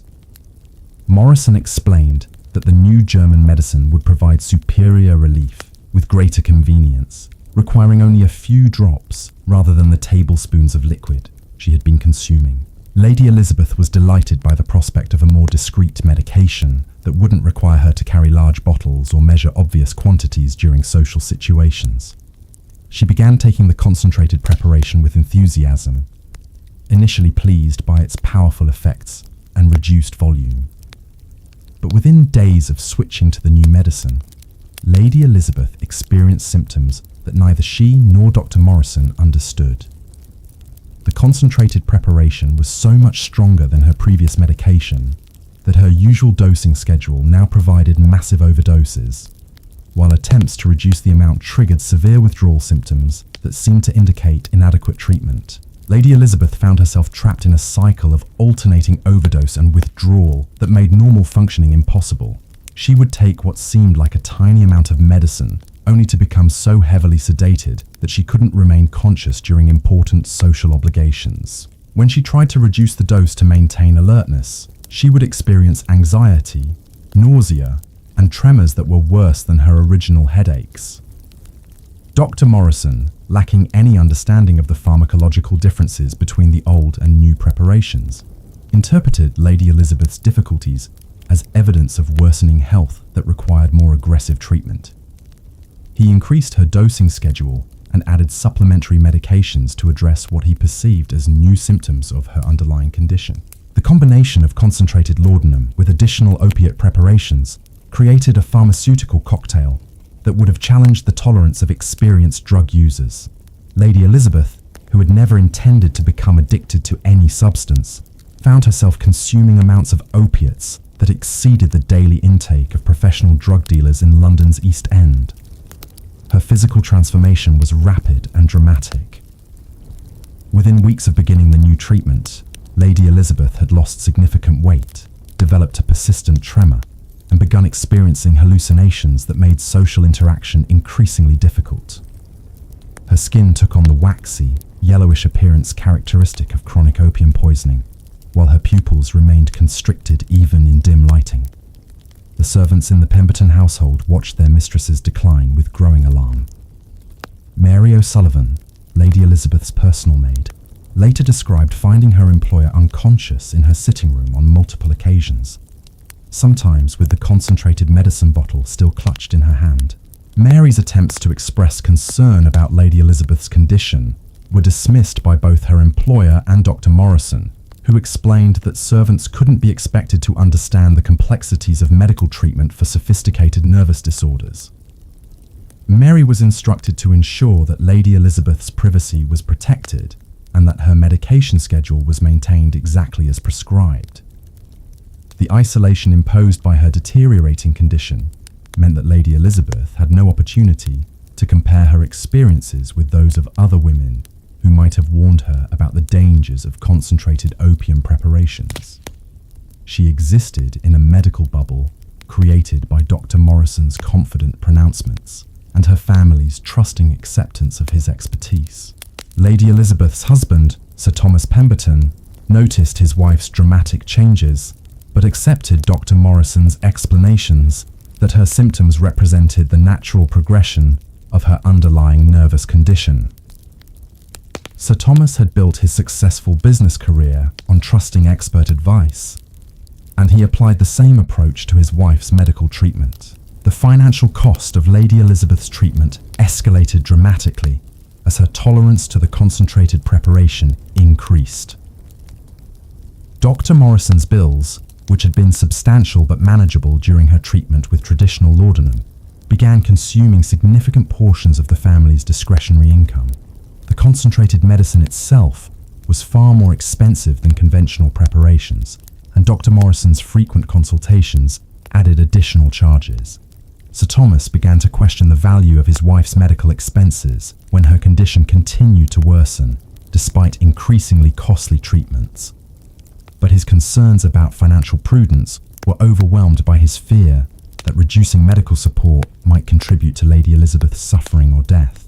The social obligations that had once defined Lady Elizabeth's existence became impossible to fulfill as her addiction to the concentrated preparation progressed.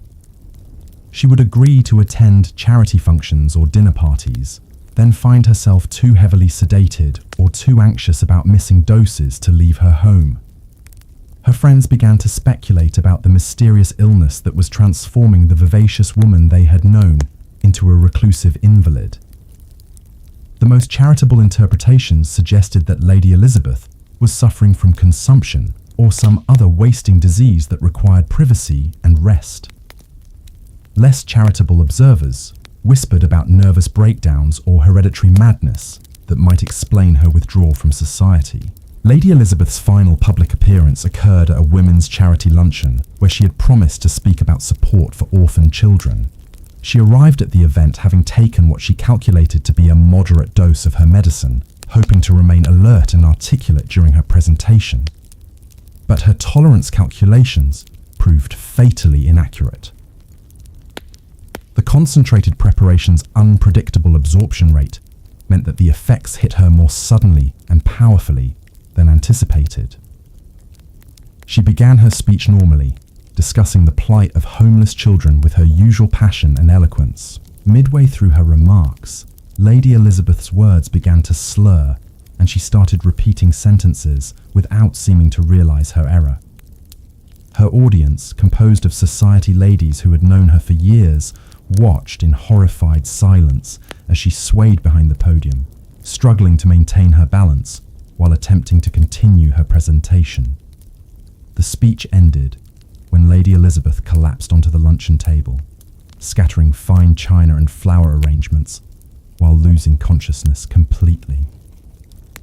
The women in attendance assumed she had suffered some sort of seizure or fainting spell brought on by her delicate constitution and the stress of public speaking. Dr. Morrison, summoned to treat Lady Elizabeth at the scene of her collapse, attributed her condition to nervous exhaustion and prescribed complete rest along with increased doses of her medication to prevent similar episodes in the future. He assured Sir Thomas that such incidents were common among ladies of refined sensibility who overtaxed their delicate systems. Lady Elizabeth never recovered from the humiliation of her public collapse. The incident confirmed her worst fears about her inability to control her medication effects, while the sympathetic concern expressed by her friends made her feel like a fraud who was deceiving people about her true condition. She began taking larger doses of the concentrated preparation to achieve the sense of peace and detachment that had initially attracted her to laudanum use. But the powerful medicine now required dangerous amounts to produce the desired effects, creating a pharmaceutical Russian roulette where each dose might be her last. Lady Elizabeth's death occurred on a quiet Tuesday afternoon as she sat in her favourite garden chair, reading a novel she had enjoyed before her addiction began. Mary O'Sullivan found her employer's body several hours later, the book still open in her lap, and the concentrated medicine bottle empty beside her. The official cause of death was recorded as heart failure brought on by chronic nervous exhaustion, a diagnosis that satisfied the coroner and preserved the family's reputation. Dr. Morrison signed the death certificate without hesitation, genuinely believing that Lady Elizabeth had succumbed to the progressive nervous disorder he had been treating. The funeral arrangements reflected the social standing Lady Elizabeth had maintained throughout her addiction, with hundreds of mourners attending services that celebrated her charitable works and feminine virtues. The minister spoke movingly about her patient endurance of suffering and her devotion to helping society's most vulnerable members. Sir Thomas commissioned a memorial window in the local church that depicted Lady Elizabeth as an angel of mercy watching over orphaned children.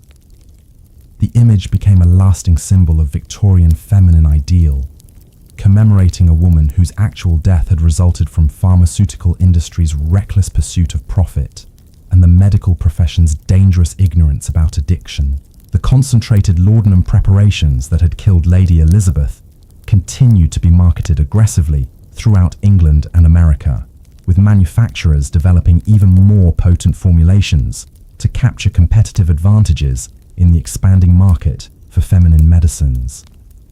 The lessons that might have been learned from her death remained hidden behind the elaborate deceptions that Victorian society used to protect itself from uncomfortable truths. Dr. Morrison continued his medical practice without any recognition of his role in Lady Elizabeth's death, eventually becoming a respected authority on the treatment of nervous disorders among upper-class women. His techniques for managing delicate feminine constitutions were adopted by physicians throughout the English-speaking world, ensuring that Lady Elizabeth's tragedy would be repeated countless times in drawing rooms and private chambers across the civilized world.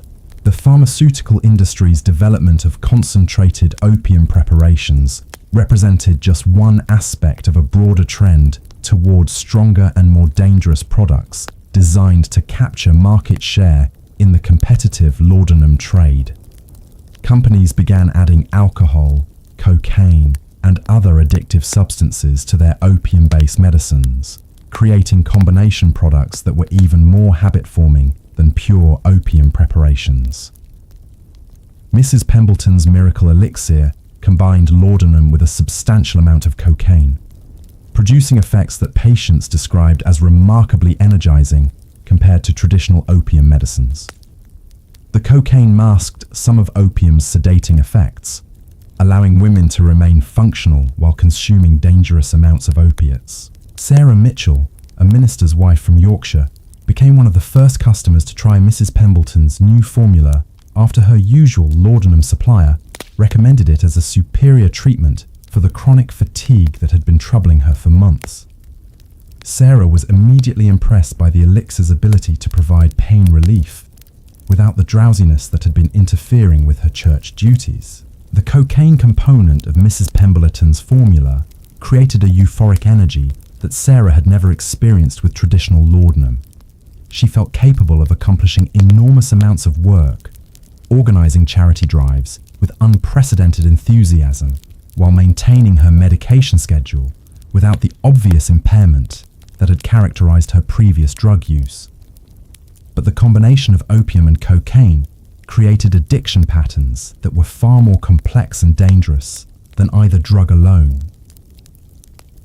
Sarah found herself requiring increasing amounts of the elixir to maintain her energy levels, while experiencing withdrawal symptoms that combined the worst aspects of both cocaine and opium dependence. The cocaine withdrawal created depression and exhaustion that were far more severe than anything Sarah had experienced during her years of laudanum use, while the opium withdrawal produced physical symptoms that made normal functioning impossible. The combination meant that any attempt to reduce her medication consumption triggered multiple types of withdrawal simultaneously. Sarah's consumption of Mrs. Pemberton's elixir escalated rapidly as her tolerance to both components increased independently. She progressed from taking the recommended dose twice daily to consuming entire bottles at single sittings, driven by craving patterns that were more intense and unpredictable than traditional opium addiction. The financial cost of maintaining Sarah's addiction to the combination preparation quickly exceeded her household's ability to support it through normal channels. Mrs. Pemberton's formula was significantly more expensive than traditional laudanum, and Sarah's escalating consumption created budget crises that forced her to seek alternative funding sources. Sarah began embezzling money from church collections initially taking small amounts that she intended to replace before anyone noticed their absence. But her addiction progressed faster than her ability to conceal the theft, and the missing funds eventually attracted the attention of church auditors who discovered systematic financial manipulations spanning several months. The scandal of a minister's wife stealing from church funds created a crisis that extended far beyond Sarah's personal addiction. Her husband faced demands for his resignation from parishioners who could no longer trust his family's moral leadership, while the church congregation split between those who supported forgiveness and those who demanded accountability. Sarah's trial for embezzlement became a public spectacle that exposed the reality of feminine drug addiction to communities that had preferred to ignore its existence. The evidence presented in court included detailed records of her medicine purchases, creating an official record of consumption levels that shocked even experienced physicians. The prosecuting attorney used Sarah's case to argue for stricter regulation of patent medicines, pointing to her addiction as evidence that pharmaceutical companies were deliberately creating products designed to foster dependence. But the defense countered that Sarah's condition was a medical issue rather than a criminal matter, arguing that she should receive treatment rather than punishment. The jury's verdict reflected society's confusion about how to address drug addiction among respectable women.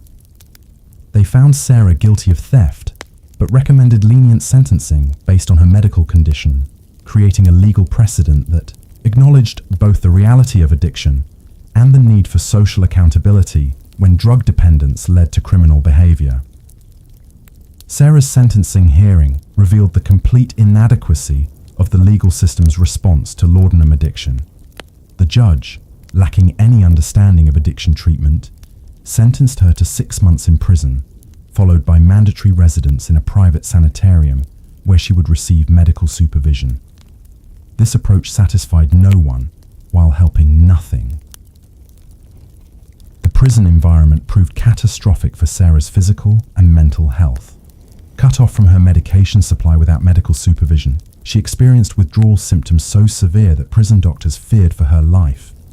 They had no training in addiction treatment and no protocols for managing opiate withdrawal, leaving Sarah to suffer through hallucinations, convulsions, and delirium that lasted for weeks. The other female prisoners, mostly prostitutes and thieves from London's poorest neighbourhoods, initially viewed Sarah with suspicion and resentment. Her refined accent and obvious middle-class background marked her as different from their usual cellmates. But as they witnessed her withdrawal agony, many recognized symptoms they had seen in their own lives or those of their associates who used opium recreationally. Mary Flanagan, a pickpocket serving time for theft, became Sarah's unofficial caretaker during the worst phases of withdrawal. Mary had grown up in London's East End, where opium use was common and openly acknowledged, giving her practical knowledge about managing withdrawal symptoms that prison officials lacked. Mary would sit beside Sarah during her worst moments, holding her hands steady when tremors made eating impossible, and talking her through panic attacks that left her gasping for breath. The bond formed between these two women from vastly different social backgrounds illustrated how laudanum addiction transcended class distinctions in its basic human impact. Sarah's experience in prison forced her to confront the reality of her addiction without the elaborate social mechanisms that had enabled her denial. Stripped of her respectable identity and comfortable surroundings, she could no longer pretend that her drug use was simply medical treatment for legitimate health conditions. The sanitarium where Sarah was transferred after completing her prison sentence represented the era's most advanced approach to treating female addiction, but even these specialized facilities operated with limited understanding of effective treatment methods. The Willowbrook Institute for Nervous Disorders promised revolutionary treatments based on European methods, but their actual techniques differed little from the rest cures that had failed countless other women. Dr. Augustus Blackwell, Willowbrook's medical director, believed that feminine addiction resulted from moral weakness combined with physical delicacy that made women particularly susceptible to the corrupting influence of powerful medicines. His treatment protocol emphasized moral instruction, religious counseling, and gradual reduction of opiate medications under strict medical supervision. Sarah's treatment began with complete isolation from outside influences that might undermine her recovery. She was confined to a small room furnished only with basic necessities, denied access to books, letters, or visitors who might remind her of the circumstances that had led to her addiction.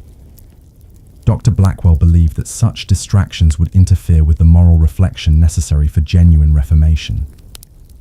The medication reduction schedule imposed at Willowbrook was based on theoretical calculations rather than individual patient needs or responses. Sarah's daily laudanum dose was reduced by predetermined amounts according to a rigid timeline that took no account of her withdrawal symptoms or psychological state. The physical agony of forced withdrawal was compounded by the psychological pressure of constant moral evaluation by staff members who interpreted any sign of distress as evidence of insufficient commitment to recovery. Sarah's requests for additional medication to ease withdrawal symptoms were recorded as moral failures, while her physical symptoms were attributed to weakness of character rather than medical necessity. The other women confined at Willowbrook represented a cross-section of Victorian society's laudanum casualties. Lady Margaret Ashworth had been committed by her husband after her addiction had progressed to the point where she could no longer fulfill basic social obligations. Miss Catherine Pemberton, a judge's daughter, had been sent for treatment after attempting suicide when her family discovered her drug use. These women formed an unlikely community bound by shared suffering and mutual understanding that transcended their normal social boundaries. In whispered conversations, during brief moments when staff supervision was relaxed, they shared stories of how their addictions had begun, strategies they had used to conceal their drug use, and fears about their futures after treatment. The institutional routine at Willowbrook was designed to replace the chaos of addiction with structured activities that would rebuild moral character and feminine virtue. Sarah's days began with mandatory religious services, followed by domestic instruction intended to restore her capacity for proper household management. The afternoons were devoted to moral improvement through reading carefully selected literature that emphasized themes of feminine duty, self-sacrifice, and redemption through suffering. Sarah was required to write daily reflections on these readings, demonstrating her progress toward understanding the spiritual lessons her addiction was meant to teach. The treatment philosophy underlying these activities reflected Victorian society's fundamental misunderstanding of addiction as a moral rather than medical condition. Dr. Blackwell genuinely believed that Sarah's recovery depended on her ability to acknowledge her moral failings and commit to a life of greater virtue and self-discipline. But the actual effect of this approach was to increase Sarah's shame and self-loathing without addressing the physical and psychological factors that had made her vulnerable to addiction in the first place. She learned to provide the responses that staff members wanted to hear while privately struggling with cravings and withdrawal symptoms that the moral instruction did nothing to alleviate. The gradual medication reduction imposed at Willowbrook created a prolonged withdrawal experience that was more psychologically damaging than the rapid detoxification Sarah had endured in prison. The constant awareness that her doses were being reduced, combined with the knowledge that any sign of distress would be interpreted as moral weakness, created anxiety that made the withdrawal symptoms more severe. Sarah's physical health deteriorated significantly during her months at Willowbrook, despite the institution's claims about the healing benefits of their treatment methods. The stress of forced withdrawal, combined with the inadequate nutrition provided by the institutional diet, left her weak and susceptible to infections that further complicated her recovery.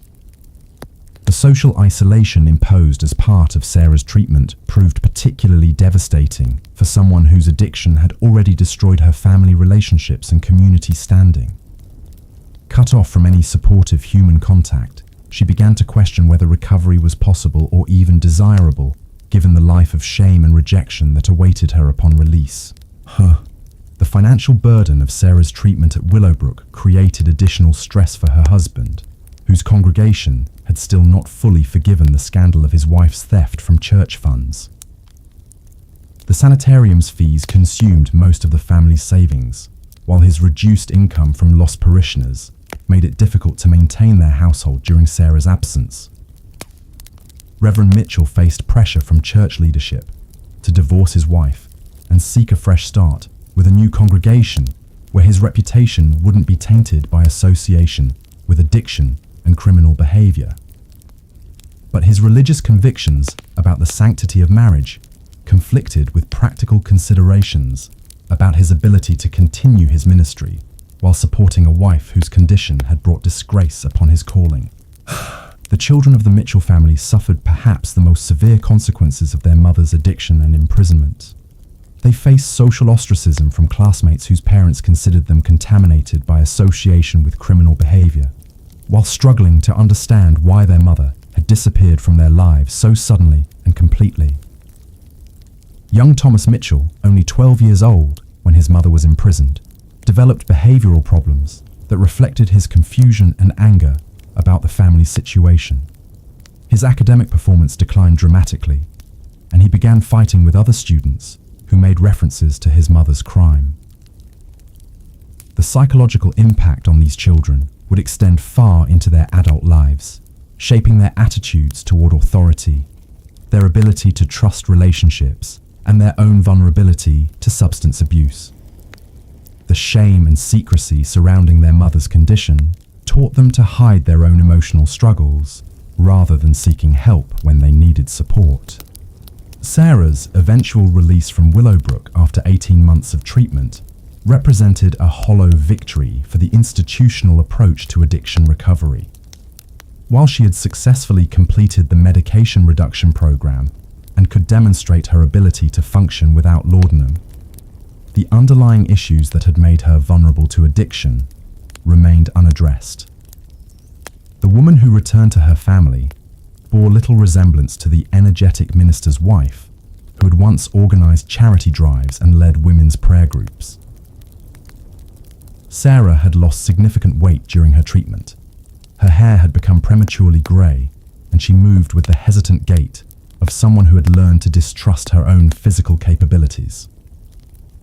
The community's reception of Sarah's return reflected the mixed attitudes Victorian society held toward reformed addicts. While some parishioners expressed Christian forgiveness and welcomed her back into the congregation, others remained suspicious about whether her recovery was genuine and whether she could be trusted with responsibility or respect. Sarah's attempts to rebuild her life were hampered by the lasting physical effects of her addiction and treatment experience. The prolonged withdrawal had left her with chronic digestive problems, sleep disorders, and episodes of depression that made it difficult to maintain the emotional stability expected of a minister's wife. The financial consequences of Sarah's addiction continued to affect the Mitchell family for years after her recovery. The legal fees, treatment costs, and restitution payments had consumed their savings and forced them to accept a smaller, less prestigious congregation, where Reverend Mitchell's damaged reputation was less well known. But perhaps the most lasting impact of Sarah's experience was her newfound understanding of addiction as a medical rather than moral condition. Having witnessed the suffering of other women at Willowbrook and experienced the inadequacy of moralistic treatment approaches, she began to advocate privately for better understanding of drug dependence among the women in her new community. Sarah's recovery, while incomplete and fragile, represented one of the rare success stories in Victorian addiction treatment. Most women who developed serious laudanum dependence either died from overdoses or spent their remaining years cycling between periods of sobriety and relapse, never finding effective support for long-term recovery. The pharmaceutical industry's response to growing awareness of addiction problems was to develop new marketing strategies that emphasized the safety and non-addictive nature of their products, rather than actually reformulating medicines to reduce their addictive potential.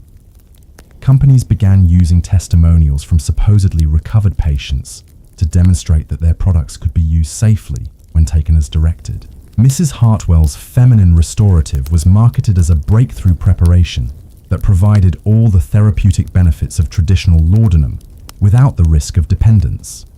The advertising campaign featured letters from grateful customers who claimed to have used the product successfully for years without developing tolerance or craving. What the advertisements didn't reveal was that Mrs. Hartwell's formula contained the same amount of opium as traditional laudanum preparations, combined with additional ingredients that were intended to mask the taste and smell that might alert users to the presence of narcotic substances. The product was no safer than conventional medicines, but its deceptive marketing convinced many women that they were choosing a healthier alternative. Caroline Whitmore began using Mrs. Hartwell's preparation after reading testimonials that promised effective treatment for nervous exhaustion without the drowsiness and confusion she had experienced with previous medications. Caroline was particularly attracted to the product's claim that it would allow her to maintain her active social schedule while receiving medical treatment. The initial effects of Mrs. Hartwell's formula seemed to confirm the advertising claims. Caroline felt energetic and capable while taking the medicine, and she didn't experience the obvious sedation that had characterized her previous laudanum use. She was able to attend dinner parties and charity events without appearing impaired, leading her to believe that she had finally found a safe and effective treatment. But within weeks of beginning the new preparation, Caroline noticed that she was taking the medicine more frequently than the label recommended. The effects seemed to wear off more quickly than expected, and she found herself reaching for additional doses to maintain the sense of well-being that had initially impressed her. Caroline's tolerance to Mrs. Hartwell's formula developed rapidly, requiring her to consume increasing amounts to achieve the same therapeutic effects. But because the medicine didn't produce obvious signs of intoxication, she was able to maintain the illusion that her use remained within normal medical bounds. The deceptive nature of Mrs. Hartwell's marketing created particularly dangerous situations for women like Caroline, who believed they were using safe alternatives to traditional laudanum.